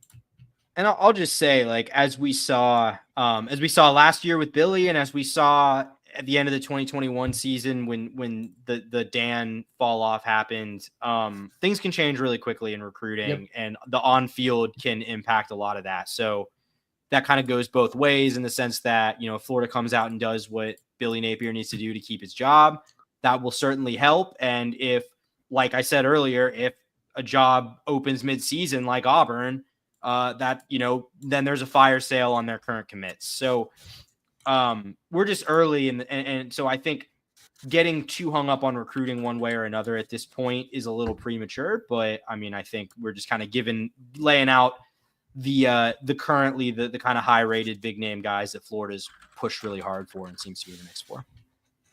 Absolutely. I think that's it for recruiting in this video or in this stream. Ooh, man, it's almost time to talk about that championship game. Yep. I'm nervous as can be. Did we miss any comments? Double check that. Don't think so. All right. Yeah. All right, you ready to get into it? Yeah, let's do it. No time like the present. Florida versus Houston, national championship game, April 7th, starts at 8:50 p.m. Start off. I mean, why does it have to start off on a Monday at 9 o'clock Eastern? Well, the reason it's at 9 o'clock is because they want to, they don't want people to be having to watch it on the West Coast while at work, and it's on Monday because ultimately people kind of care more about the Final Four on Saturday, but it's brutal. And I remember they made a whole fanfare of moving, because I think usually you used to start at 9:07 or 9:10 or something. Yeah. And they made a big fanfare this year. We're listening, we moved it back, and it's moving it back 20 minutes, still tips off after 8:45. The college football national championship game, they moved up an hour. I remember that. Did they? Yeah. Was it? Yeah. Cause I mean, did it start at 7 this year? Cause it normally starts at 8 or 8. I'm pretty sure it started 7 something. Gotcha. So, get into the matchup here. So we were kind of hinting at it earlier. I have one big key to this game. Mm-hmm. So when you look at who we've been struggling against in this tournament, I go to Texas Tech, Darian Williams, JT Toppin, not as much, but Darian Williams, they were killing us in the paint. He was shooting a high percentage, making his shots. Derek Queen put up 27 on us, mostly in the paint. Janai Broom in the first half, killing us in the paint. My big thing about Houston, their 2-point percentage is 292nd in the country at 48%. Now, they have some good bigs, but they're not going to go and make that first shot on you. Very rarely do they make that first shot with their offensive post moves. So what Darian Williams did to us, I don't expect anyone in Houston to do it to us. Or what Janai Broom, Toppin, Queen, what any of those guys did to us, I doubt someone in Houston has one of those games. I also think our defense, our bigs are going to be locked in physically. I mean, they have to be, or Houston will bully us. But I think they will be locked in defensively and toughness-wise to go out there and get those stops. But with that being said, what makes Houston so good, they're 10th in the offensive rebound rate. So they may miss that first shot, but their 48% chance they're getting that second shot, their odds to make that second shot are very high. So if you can get that first stop, you have to make sure you get that defensive rebound. I think if you out-rebound Houston, they won't win. Mm-hmm. That's my biggest key in this game. Yeah, and to me, I think the reason I like this matchup more than the Duke matchup is I think it's kind of like you said, the terms here are very clear. It's not like Duke, where literally you would have had to manufacture a way to not only slow down Cooper Flagg, who's a matchup nightmare, but Con Knippel, who's 6'7", and Florida doesn't really have a 3. Florida doesn't really have a guy. I mean, it'd be Will Richard probably, but Florida doesn't really have a guy who can match up against players like that. Versus Houston, like you said, the assignment's very simple. You know what they're going to do. They are very athletic. They're very physical. They play good defense, and they hit the 3 ball. But a lot of that is kind of the things that Florida does too. Yeah. So I kind of look at it I think you're right. Juwan Roberts, really good player, plays bigger than he is at 6'8".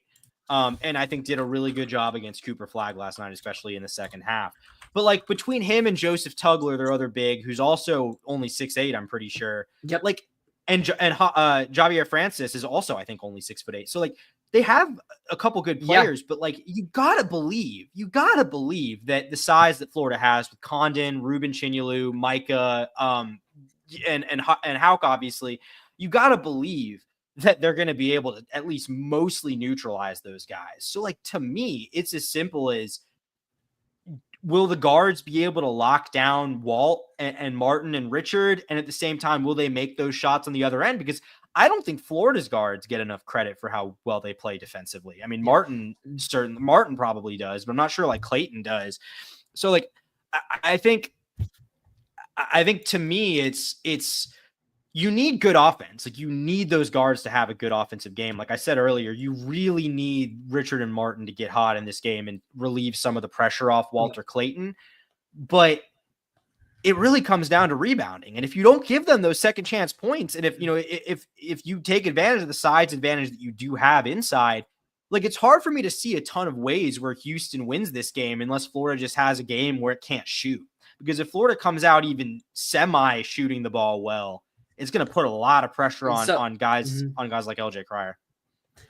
When I look at Houston, the team they're most comparable to is Tennessee. And you look at Florida's worst game, it was that Tennessee game. Now, how much of that was Tennessee? How much of that was us just missing and playing bad? I don't know, but you look at the other two Tennessee games. The first one, Tennessee played bad. We played really good. But then really that SEC championship game where we controlled most of it. Like Tennessee kept it within striking distance, but we controlled nearly that entire game. That's kind of how I look at it. What I really love is our defense versus their offense. Because I look at LJ Cryer, I think that's who you put Elijah Martin on. Make sure that he doesn't get those open looks from threes, that they kept getting offensive rebounds and tossing it back out to Cryer, who's played really good in this tournament. So I think you limit that. You're not going to be able to get those crazy threes. Now, he can hit some contested shots. But I do think to put Martin on him, you can stop him a bit. I think you then put Will Richard on Milos Uzan. If Cryer has the ball, doesn't have that open three opportunity, just tries to get rid of it to Uzan, who's probably their second best creator outside of Cryer. Maybe it's a bad pass. Richard, there's a reason he leads that team in steals. It just works well hand in hand together. And then you probably put Walt on Emmanuel Sharp. I think that's more just by default, probably their third best offensive player creating wise. He is their second leading scorer. It's also a battle of Florida boys, Sharp from Tampa, Florida. So that's something else thought was interesting. But then again, I really like the defensive matchup because I think we've been really good at running teams off the 3-point line. And Houston, they don't do a good job on that first shot inside. So just get those defensive rebounds. And I really love the opportunity for us to win this game. Guard play, Houston can hit those tough shots to keep them in the game, kind of like how Tennessee did in that SEC championship game. But I don't really see them create. I don't think they can create either. They don't have a true point guard. Yeah. LJ Cryer, he's really good, more of a 3-point specialist, shoots 42% from three. But if you just guard him from three, let your bigs do what they do, which isn't going to be easy, but they definitely have as much of an opportunity as anybody. I think a big key in this game could be Micah Handlon. I think Micah Handlon is the best rebounder on this team. I think Micah might be the best rebounder in the country. I mean, he has that 7'2" size. He's really good at finding the ball and keeping control of it. Something that Chinyelu with that 7'6" wingspan, sometimes he just loses it and it slips through. You never see that with Micah. You never see that with Micah. I think that's something that could be very valuable. They're not really going to be able to back you down because that's not who they are. So, I mean, I just don't see how Houston scores really well in this game unless we just play bad. Yeah, I mean, I think it's one of those things where, like, when you look at this Houston team, he got 0. Unless they changed the statistics, like, he had 0 in that game. Rob, Duke 7'2" center, only got 1 rebound. I'm pretty sure, unless they changed it, he only got 0. I'm checking right now. He had 0. 0. Yeah, 0 rebounds, 1 block, 6 points, 4 fouls.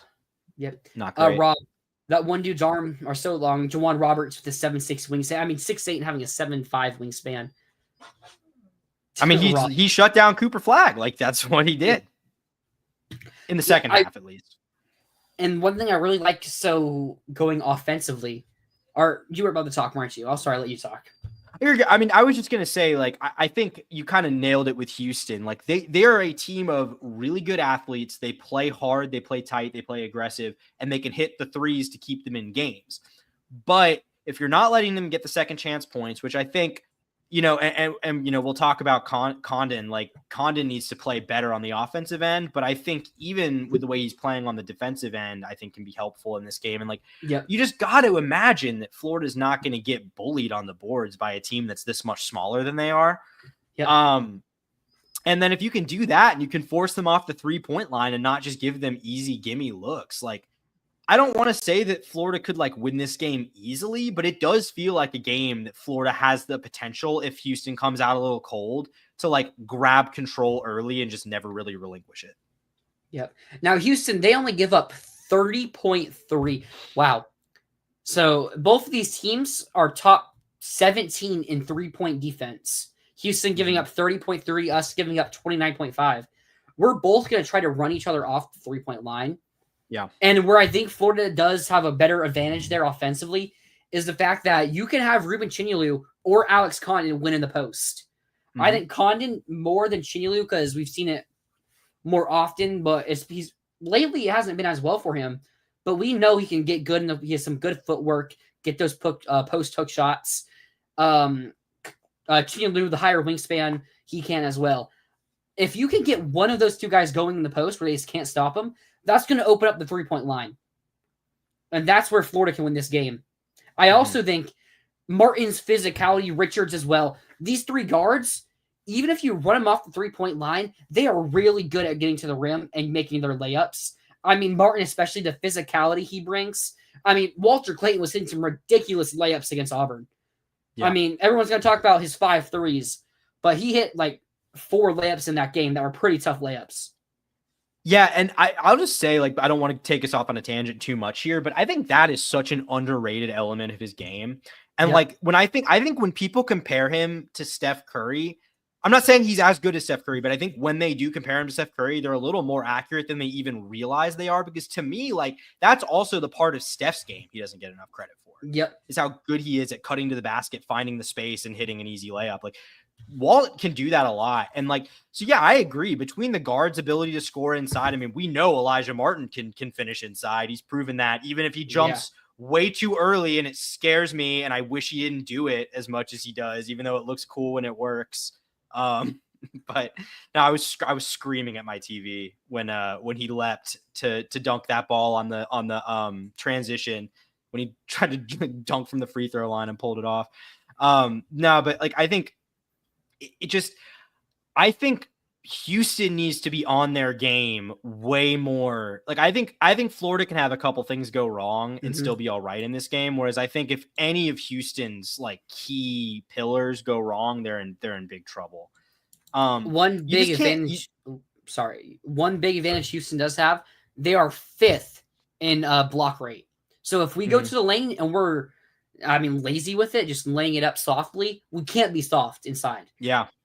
And that's one thing that does scare me a bit with Condon. Like, he can be physical. Yeah. But there are times where, like, we saw a Broom get like 2 blocks on Condon on soft lays, on hooks. Like, you can't do that. And that's really all I was going to add is like that is kind of where I was going. Like, you just have to play like Florida has to go hard in the paint in this game. Like, you have to be aggressive going to get those boards. You cannot let I'm blanking on his name. Juwan Roberts, you cannot let him go up and beat you using that wingspan when you've got 7'2" Micah, when you've got 6'11" Chin. Like, you can't let that happen. And you've got to finish hard. But like, if you do those things and Houston's not shooting 50% from 3, like, they're going to have trouble keeping up. Because I think Florida can score when the 3 is being taken away. I'm not sure this Houston team can. Yep. That's 100%. Something else to look at. Houston is 312th in percentage of points from the free throw line. So that's something we don't really have to worry about us fouling, because they don't really draw fouls. Because again, it's just free throws, rebounds. 3-pointers, rebounds, put it up or throw it back out for a 3. I don't really worry about getting in foul trouble, but one good thing about us having 3 centers, 3 guys that can play center, is the fact that we can get in foul trouble with one of those guys. And they were talking about in the field of 68 earlier that Todd Golden probably tells his bigs, hey, one of you guys can be more aggressive and foul more often if you need to. Because we still have 2 other guys out there, and that's not even including Thomas Houck. And for how big and physical Florida is inside, they really have done a good job avoiding foul trouble this year. Yep. I mean, they were in foul trouble yesterday, but that was kind of due to extenuating circumstances with the people blowing the whistle. That was pretty atypical to see all of Florida's bigs have 3 or more fouls with Condon fouling. I mean, when was the last time Florida had a guy foul out? I think Chinyelu fouled out in the game in the SEC tournament. Did he? Okay, I don't really remember that. I remember him fouling out, and it was like some pretty weak fouls too. Okay, yeah. I mean, it takes a pretty a pretty generous whistle for Florida to get into foul trouble. I think they do a pretty good job of playing disciplined in that regard. So, I mean, yeah, I think that's an advantage. I mean, I think Florida's, aside from yesterday, really down the stretch, Florida's done a good job with hitting their free throws. Was it the Bama game? Okay. Which Bama's really good at getting to the line. Yeah. No, Rob, I meant that was my point. It was like that was so rare. Like, and that only happened because, like, let's just be real, that was an incredibly one-sided game officiating wise. But that doesn't happen very often that Florida has all their bigs get in foul trouble like that. I mean, I thought. Wait, is he saying Condon fell out against Texas Tech? That's not what he's saying, right? Okay, I was just making sure I didn't misread that. I was like, I don't think he did. Let me double check. I don't think he did. I'm like almost positive he didn't, but I could misremember. No. Okay, no, he only had 2 fouls. Never mind. Okay. Man, do you have anything else? I thought this would be a longer breakdown because it's a national championship, but like, I feel like it's pretty simple. Well, I feel like we would have had more to say in that regard if it were Duke, because like, I mean, again, I was just sitting there literally. I mean, I don't even know. I'm not like a basketball X's and O's genius or anything, but I was just sitting there watching that game being like, what is Florida going to do against these guys? But watching Houston, like, I think it's pretty clear what Florida's going to do. Yep. I mean, and maybe it won't work. And I think the way Houston, the big struggle, 100%. We have seen the big struggle.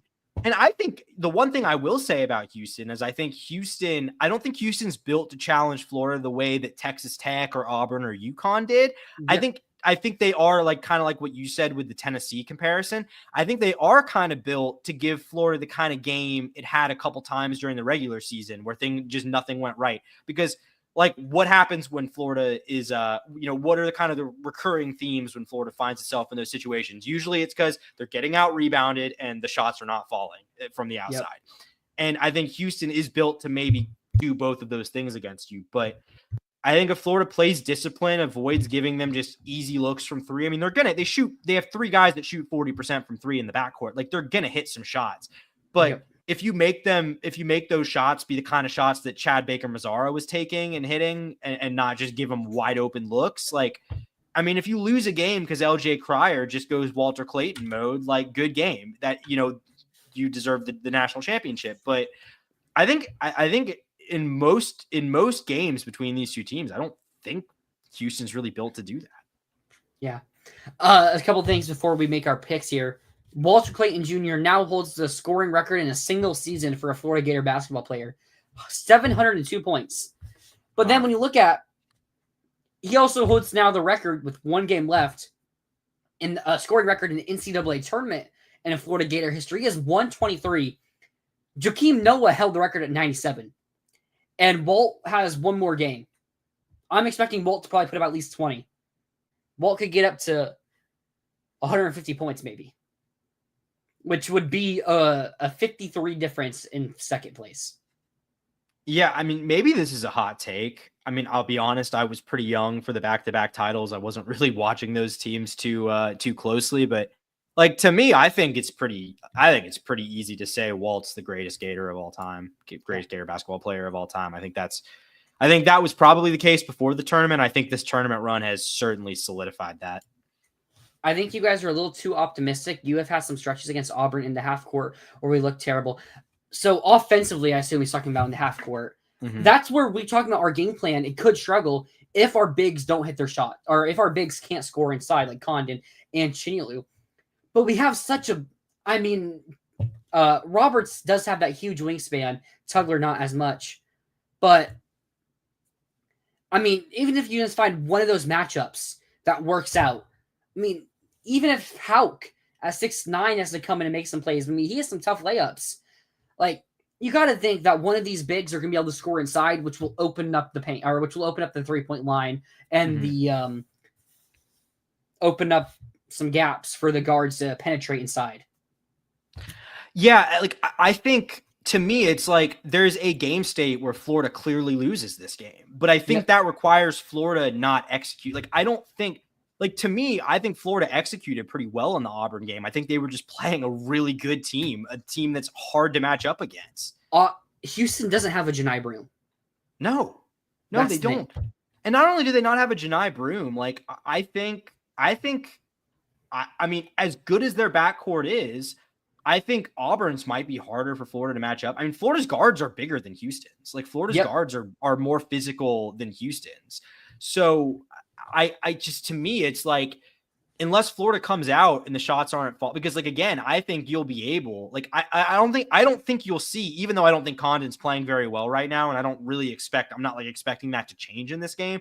I don't think you'll see him score 1 point either, because Houston doesn't have Dylan Cardwell and Janai Broom playing down low. I mean, those guys are huge. They're 6'10" and 6'11", and they're really physical. And, you know, as talented as Houston's bigs are, and as athletic as they are, like, Florida's gonna have. I mean, Florida has the size advantage across the board here. They have the, I think, versatility advantage on offense. So I think it really just comes down to, can Florida execute the game plan? I don't think Houston's gonna just take control of a game where Florida's doing what it needs to do.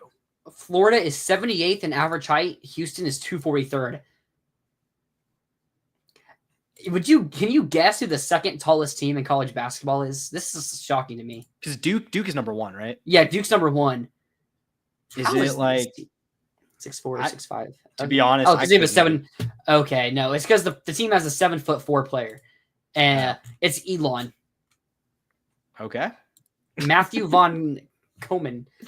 He's 7'4", and then they have they have another 6'11" guy, 6'5", 6'4", so that's why.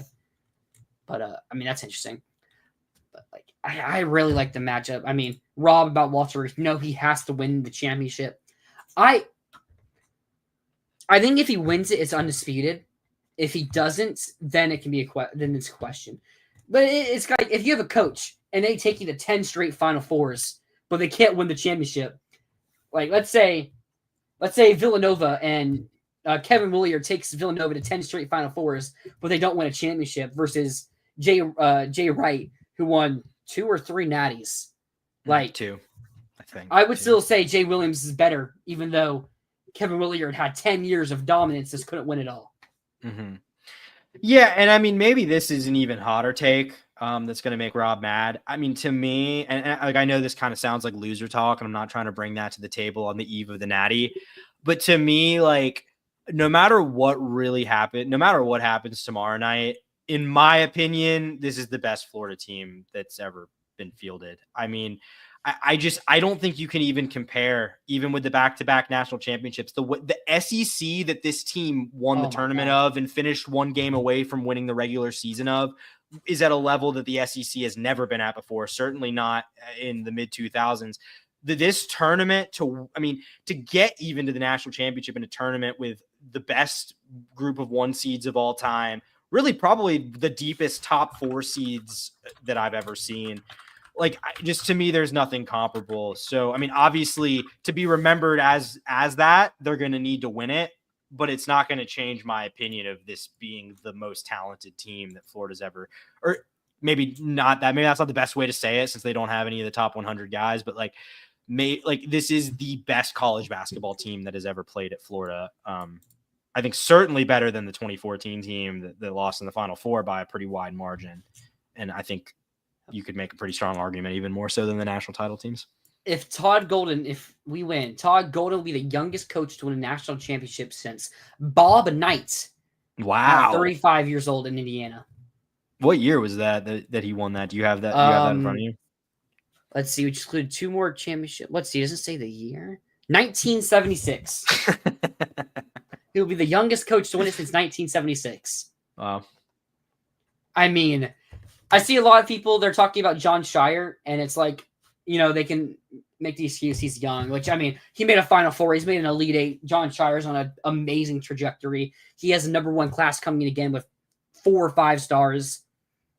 But Todd Golden's doing it at 39 with a lot less resources, a lot less talent. But and I mean, it's not like Todd Golden has a ton of coaching experience either, because Jon Scheyer's only in his 3rd year as a head coach. Todd Golden's in his 5th. I think he had 2 years at San Fran. I think he had 3 at San. I want to say he had 3 at San Fran. Todd Golden. He didn't really do anything because his first year was decent, and then I think they took a step back and then took a big step forward in year 3. I think. Head coach San Fran 19 to 22. Yeah. So 6 years as a head coach. Mm-hmm. I mean, and he's only been an assistant at 2 other schools. I mean, if not including San Fran, because San Fran promoted him from within. Mm-hmm. So Columbia and Auburn. That's also interesting about him being the youngest coach, because I hadn't really thought of. I mean, these are 2 really interesting coaching storylines in these 2 Final Four games. I mean, obviously the Pearl Golden connection speaks for itself. I think they talked about that ad nauseum on the broadcast yesterday, but then I think Golden trying to become the youngest coach to win it versus Kelvin Sampson, an older guy would be the oldest. Wow, I didn't even realize that. The oldest Jim to win it Calhoun, for the first time. Yep, Jim Calhoun is 68. Sampson, I believe, is 69. And I mean, a guy that's been around forever. Yep. Success, seen a lot of schools. This is, I think, his 3rd career Final Four. Hasn't been able to get over the hump yet. I mean, really fascinating contrast there between. Obviously, Florida Duke would have been the more interesting game from a CBS trying to sell it perspective. But I think this game is, when you look at it being, this is kind of like the ultimate college basketball lifetime achievement award national championship. With all these teams of the veteran players. LJ Cryer was on the Baylor team, wasn't he? He was a bench for the player. national championship. Yeah. Yep. Yeah. Started. He was a freshman. That was his first year. Okay. Yeah. Played 20 games coming off the bench. Yeah. So, guy's been around college basketball for a long time. These are 2 teams full of guys that have probably played thousands of combined college basketball games. So, really interesting storyline here. All right. We were able to extend this. Let's make our picks. Do you want to go first? Yeah, I'll go first here. I don't think I need to reiterate my reasoning a ton. I think we're both kind of on the same page here. And I think we've made it pretty clear how we feel about this matchup. I think there's a lot of ways, or maybe not a lot of ways, but I think there's a pretty easy way to see that Florida loses this game. I think it's going to be really tough. I just think that the sum of the advantages clearly favors Florida here. I think the matchups clearly favor Florida. I think it's going to be a battle, but I think Florida does win. I think they score a little bit fewer points than maybe they're used to scoring. Yep. But I'll say they win, 75-70, something like that. Another game I was looking back at, a defensive team, Wake Forest. We played earlier in the year. This was before we were even humming. We were able to score 75 on them. Houston's obviously better defensively than Wake Forest is, better offensively as well. But I'm kind of using that a little bit. The number I had in my mind, 74-62. Ooh. Okay, oh, wait, no. 72. Sorry, 72-64. Okay, so you're still you're still fairly confident. You think this is a kind of not. Do you see that playing? I mean, this isn't the assignment, but do you see that playing out Florida pulls away late, or do you see that as Florida just nurses an 8-point lead for most of the game? I see us taking the lead early and holding it like the Tennessee game was, with Houston hitting some shots. Because I think what will happen is I'm thinking one of Condon or Chineelu is going to get going early on, and Houston's going, and we're going to get to a 5 to 10 point lead. So Houston's going to work to stop him a bit more, which gives us more open threes. We score more, less efficiently, but we hit more threes, which is good points. Mm-hmm. That's how I see the game. Yeah. Going. No, I think that's totally fair. I could see Florida winning this game by 10 or 15. Honestly, I could as well. I think if things go if Florida gets its best case scenario in this game, I think that could happen pretty easily. I'm giving Houston the benefit of the doubt because I think they're another group of veterans that's well coached, and I think they're gonna come out and execute pretty well in this game. I don't think they're going to be able to sustain it in a way that wins this game. Again, to me, the only real way I see Florida being doomed in this game is if they just come out and shoot 28%, honestly. Like, you know what I'm saying? Like, have kind of one of those games. Worst case scenario, if your bigs can't stop Jawan Roberts inside, just put Ruin with his 8-foot wingspan. Yeah, burn the red shirt. Do it, Todd. You won't do it. It's the national championship game. You got to throw everything you got at him. What is Micah Handlon's wingspan? He's 60. I mean, 7'2". Yeah, Micah Handlon wingspan. It's got to be pretty big, even relative to 7'2" for how good. 7'4". 7'4", which I think helps him actually rebound because his arms are more in control. Because compared to the size of his body, would you say Roberts was like 7'5" wingspan at 6'8"? That's unreal. Yeah. That's insane, man. That's what I heard. Let me double check that. Jawan Roberts wingspan. Okay, why can I not find it? Also, I just want to address Rob's comment. Rob, like, I'm glad it didn't come to this. I'm not sure I come on this show and pick Florida if Duke wins that game last night, to be perfectly honest with you. I mean, that's fair. I probably would be. And I have like, when I did my bracket, I actually had this game. Like in my bracket, I have Florida Houston in the national title. But I think Duke looked so much better than we expected. Until they faced Houston. I had Duke losing in the Elite Eight to Alabama, and I hated that pick. I hated that I picked that going into that game. I had zero confidence I was going to get that right, and I didn't. But yeah, I would not. I mean, like I said, I really did not like the matchup against Duke. Like, I would have very much gone into that game like, let's see what happens. Let's throw the kitchen sink at flag and hope we win. This game, I'm like, I clearly can see a way that Florida struggles, but I think you'd be hard pressed to not say Florida has the matchup advantage in this game. Yeah. Interesting. I don't know why. That's why I was told he is a 7'5", but I can't find it anywhere. But I'm gonna trust who told me that it was 7'5", but maybe that's wrong. I hope it's wrong. I hope it's like 7'3" instead. That made me feel a little bit better. Yeah, I mean 7'3" is still. It's still crazy at 6'8", but 6'8". Something else I found very interesting. Manute Bol has the longest wingspan in NBA history at 8'6", and the second largest is Taco Fall at 7'6". He's a foot longer than number 2. I just can't even, I'm 5'10". Like, I truly just can't even imagine what it would be like to have an 8-foot wingspan. And like, that would just be so crazy. An 8.5 foot wingspan. I mean, what? So he was 7'7", 7'6" Manute Bol was, and oh my god.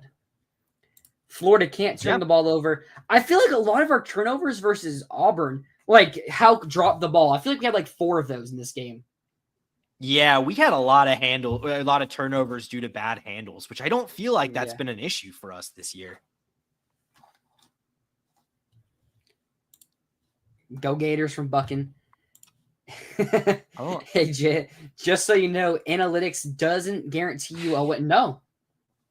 I mean, I don't think either of us said it does. I mean, also say I'm not sure Lane is like, I mean, I'm sure Lane listens to analytics in terms of like aggressiveness, but I don't think Lane is like analytics central with how he calls his games. Right. Okay, I guess I can end that right there. I mean, do we go live? I mean, the game's very late tomorrow night. Yeah, I'm not sure I can do a live tomorrow. I probably can't, but I could maybe do something. I don't know, either a live or a video on Tuesday. Yeah, Rob, Florida can't turn the ball over, lean to easy buckets for Houston. That's the key there. I mean, we can't waste opportunities by our own mistakes on the turnovers like we had, like we just mentioned. But we can definitely not just give Houston easy opportunities.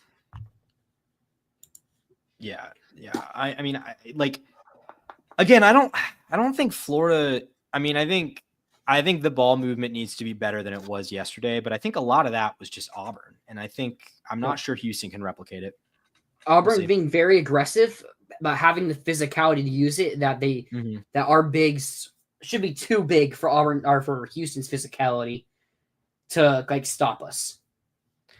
Yeah, it's just really hard to imagine Florida not winning a game where it has 4 guys on the inside who are all bigger than their biggest 3. Like that's, yep. I mean, I'm not saying it can't happen. It's hard for me to buy that.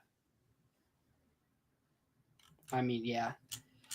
I have confidence. It's still nerve-wracking. Hey, I'm him. Appreciate it. I'm him. Yep. Did you type out super sticker or does that type it itself? I'm not sure. That's a good question. I actually don't know. Rob, I'm 6'1" with a 3'2" wingspan. Rob's built like a T-Rex, apparently. I mean, it would be hard to wipe, I guess. Yeah. The logistics of that do seem a bit difficult, Rob. I'm sorry for your affliction. Some interesting stat I just found about the NFL draft. There is a 310-pound difference between the largest and smallest prospect. Des Watson being 464 and Oregon Tez Johnson being 154. I know this one broke containment. I know the Desmond Watson Pro Day broke containment because my cousin, who's a Clemson grad, like has no connection to Florida beyond me, said his Instagram algorithm was completely taken over by Desmond Watson after the Pro Day. So that one broke containment to outside fan bases. Honestly, he ran a sub 6. Like for that size, it's really not that bad. Rob here, the classic fan. I don't know if we win in the first 4 minutes. If we're not hitting shots, I'm done. I kind of agree with. I don't think you'll know if Florida's going to lose in the first 4 minutes, but I think you might have a decent idea if they're going to win. Yeah. I mean, because I think if Florida comes out and jumps out to a 10-point first half lead, like I don't know if Houston can overcome that. I think I'm not saying they can't, but I think that's definitely not an ideal game state for Houston to find itself in. Like as comfortable as Florida is when it's found itself in these deficits in the tournament, I'm not sure Houston is built that way. Yeah, I mean, if we get up early on them, just stop the 3-point line, guard them one-on-one, which we've been doing all tournament. I mean, that's just our style of defense, and it's worked out mostly. I mean, it has worked out. So I don't see how Houston wins, but I'm also very nervous Houston wins. Oh yeah, I mean you should. It's the national championship. You should be nervous. There's no. They're a really good team. They're a top 10 all-time KenPom team in the national championship game. Like of course you should be nervous. But I think I have enough confidence that this team's not just gonna like blow it, like just choke. I think they've had the opportunity to do that several times in the tournament and they have not. So I just, to me, it's like go out, execute, just don't do anything egregiously bad, and you should be all right in this game. As crazy as that is to say. Gators currently hold 66% of the money line bets out there, so that's pretty cool. Last week you guys told me Big Deds wasn't. I assume he wasn't getting drafted. Yeah, but I think he got a shot. I'm going to stand by my Desmond Watson will not get drafted take. I think that one's going to be vindicated in a couple weeks. When is the draft? May? April. April? The last day is the 26th or something. It's last week of April. It's so like the 26th, I think. I think it's like the 24th through the 26th or something. Who was the first pick? It's the Titans. Mm-hmm. I mean, hey, imagine they come out, Roger Goodell, first pick in the 2025 NFL draft. The Tennessee Titans select Big Desmond Watson. I'm a Jags fan. I would cry tears of joy if the Tennessee Titans took Desmond Watson first overall. Last 40 minutes of the basketball season. Oh man, 40 minutes in the rest of our lives. Like it is like that. It is legit. Like, I mean, obviously winning the national championship would be incredible, but I will, like, even if it ends in happiness, I will be sad that we won't be watching these guys play basketball together anymore. Cause this season has just been so much fun. Hey, you know what they say though? Don't be sad that it's gone. Be happy that it happened. There we go. That's how we're going to have to live with it. And hey, I would expect very quickly Florida to get some transfer portal news. Yeah. Yeah. That's not I mean, like inside knowledge. Just like, no. It's just we haven't been doing anything. And as soon as we get active, we will. I will just say, I mean, I think Florida will be fine. I'm not worried about it. I think they'll find guys to replace. But like, it does suck that Florida is just objectively being penalized in terms of the portal by making it this far. I mean, I think you literally could make an argument that you're better off portal wise losing in the first round of the round of 32 than you are losing in the Sweet 16, like, which is stupid, but that is just kind of the reality. One name that I'm looking for, hoping that we are going after him in the transfer portal, point guard Xavier Lee. He currently plays for Princeton. He's a sophomore going into his junior season. A guy with like legit NBA talent. He's a projected late second round pick, but he's projected to enter the portal. He's testing the waters of the draft, but most expect that he will play college ball next year. He averaged, let me get the stats real quick. 6'4", really good size. Average 16.9 per game, 6.1 rebounds, 5.5 assists. So really a do everything guy for Princeton there. Averaged 17 last year. I mean, yeah, he's just a guy that, he's going to his senior season. He's going to his senior season. My fault. But someone really, he has that big frame. He has NBA size, really good scorer. Shooting from three, he is a 36% three-point shooter this past season. He was a 33 and a 23% the previous 2 years, so there was a big uptick there. He says length, he has the size, really good point guard. I mean, we went into this season wondering if Walter Clayton can play point guard. I don't know if we should go into next season wondering if Denzel Aberdeen can play point guard. Because we knew Walter Clayton could at least be a second-team All-SEC player. Mm-hmm. I don't think we know that with with Denzel Aberdeen. Yeah.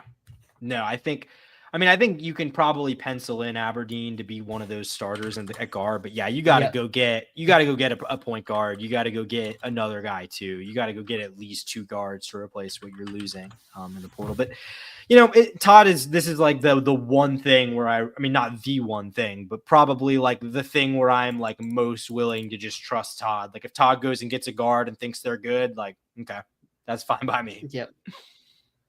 Another name I'm looking at, Chattanooga transfer Hunter Huff. Chattanooga just won the NIT in a thriller. Did you see the end of the Chattanooga UC Irvine game? I wasn't watching it, but wasn't it kind of similar to the way the Duke game ended last night? Wasn't there like kind of a questionable foul or something like that? No. So, or there may have, I actually don't know. But UC Irvine's down 1 point with like 3 seconds left. They throw like a half court heave. Or no, sorry, they're at the half court line. Oh wait, yeah, I did see that. And they get it to the big man, and he just misses the open layup because he rushes it. I did see that. Oh my god, that was so bad. Luckily it's the NIT, so kind of like who cares? Yeah. But if that were like a tournament game, I just can't even imagine. But yeah, I would really like Hunter Huff. He averaged 15 per game, 2.3 assists, 1.9 rebounds, 42% from 3. First team All-SoCon, averaged 17 points per game last year. Someone who can really shoot and score. I worry about the shooting going into next year. Because like when you have Walter Clayton and Will Richard, you didn't have to worry about that at all. But when you lose those 2 guys and Elijah Martin proved to be a really effective 3-point shooter, and Denzel Aberdeen's been an inconsistent guy. I trust him to be an okay shooter. But if you can get a guy like Hunter Huff, who's a 42% 3-point shooter, I think that would be a really big get for us. Yeah, not 100%. Oh man. Anything else you want to say or anything else you want to talk about? I don't know. I mean, we've been going for 2 hours now. I feel like it's been a pretty meaty show. I think we've kind of covered our bases. Let's go win a national championship. Absolutely. There will be a live viewing party in the O'Connell Center for the game. So I wonder if they're going to show like during the game. Like, are you going to that? Fan bases? No. Okay. No, I'm not. But I have some people coming over to watch though. But nice. I hope they do show people like reacting to it during the game, like coming back from breaks or something. They like Florida hits a big 3. They show the entire stadium just rising and clapping and everything, cheering. All I do is win. I think we will be back. I think we're going to be a top. We'll see who we get for the guards, but I'll say I'm expecting at least a top 25 team. Yeah, I guess it depends what you mean by back. Yeah. If you mean back to the national championship, I don't know. I mean, It's tough to go back to back. Yeah, like maybe, but like although historically speaking, every time Florida wins a championship in basketball, they go back to back. Yeah, that you can't argue with that logic. No, I mean, but I will say, like, I think Florida will be back to being a top 4 or 5 kind of seed? Like, yeah, probably. I mean, yeah, I think so. Especially because I think Condon is probably more likely to come back now with the way he's played himself out of that first round pick, sadly. Like, you might return all your bigs, except Micah, maybe. Micah might portal. I wouldn't be surprised if Micah were to portal. But you might bring everyone else back. There was a release earlier today. They're doing a pretty big NIL donation charity matchup thing. Mm-hmm. Like, for every $250,000, there's 2 boosters who will match it. So that can get us some pretty nice money there. And they've already said we're going to bolster up some money here. So I wonder if we try to return all 4 of those bigs. Yeah. And I think if you have Condon be more consistent with another year of practice, we know we're going to be if Hauck can become maybe a bit better with the ball. Like, he's been proven to good driving, but he can't really go side to side. No. Maybe if he can do that a little bit more, that could help him develop into don't think it's crazy to say Hauck has first team All SEC potential. No, I don't think so. I mean, you can say the same with Condon. He's not even starting, and he was probably in, like, you probably could have made an argument for him being like at least like an All SEC, like, honorable mention kind of player this year. So, and I mean, Denzel Aberdeen, when starting, was averaging like 15 or 16 points per game. Someone who, when he saw more minutes, rose to the occasion. So, and then you just grab 2 more transfer guards. Maybe you see more Klavzar next year, who was a knockdown 3-point shooter. Yeah. You bring in 2 top 50 freshmen. Odds are one of those 2 guys will get some good minutes. I mean, I also got the Brown, the freshman. Yeah, maybe. Brown looks like a really good 3-and-D guy.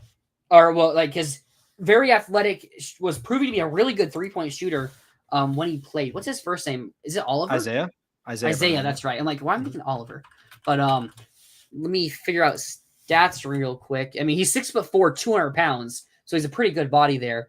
And his 3-point percentage was, on 0.4 attempts a game, he was shooting 37.5%. So another year of development. Maybe we get shocked and he gets some playing time. I mean, we'll see. I trust that we're going to get some good players out the portal, and I think the ceiling is, I think we could win the SEC next year because the SEC loses a lot. Mm-hmm. Our front court should be the best returning front court in college basketball in the SEC. I think you got to return those guys, and you've got for that to happen, and you've got to really hit on the backcourt transfer additions. Yep. But I mean, I think that's within the realm of possible. I mean, look, I think basketball is a pretty easy sport to contend in every year. The portal That's pretty easy, y'all. Well, I mean, it's easy to contend every year compared to football, I think. So, I mean, yeah, like, you just got to hit on a couple portal guys and you'll be right back there. I mean, not right back to being a 1 seed necessarily, but you don't need to be a 1 seed. Billy's Elite 8 runs were like a 2 seed, a 7 seed, and a 4 seed or something like that. Yeah. Or maybe a 3 seed. Yeah, that sounds right. We won the championship as a 1 and a 3. We were a 4 seed or 3 seed. We were a 3 in 2006 and a 1 in 2007. I'm pretty sure. All right, so yeah, exactly. Like, I mean, championship can be based off path, luck. I mean, you take Auburn, Florida, Duke, and Houston, and put them in almost any other year, those teams probably win the Natty. Yeah. So, like, there's luck involved. Mm-hmm. And this year, there's only gonna be one of them that win the Natty. So yeah, like just 2 years ago, the Final Four had San Diego State and FAU in it. Like, I mean, there was no seed higher than a 4. Yeah. I mean, Miami was a 5, UConn was a 4, San Diego State was a 5, and FAU was the 9 or 8. I can't remember which one they were. But, like, I think exactly. It's maybe 9. Some path, having some baskets go your way. But with that being said, I think we'll end the stream there. we will see you guys for a national championship recap, especially if we win, whenever we do it. Yeah. But hopefully we win. If we do win, we'll have something out on Tuesday. Whether it's a live stream later on the night reacting or a video, we'll have something if we win. But with that being said, we will see you guys next time. And as always, go Gators.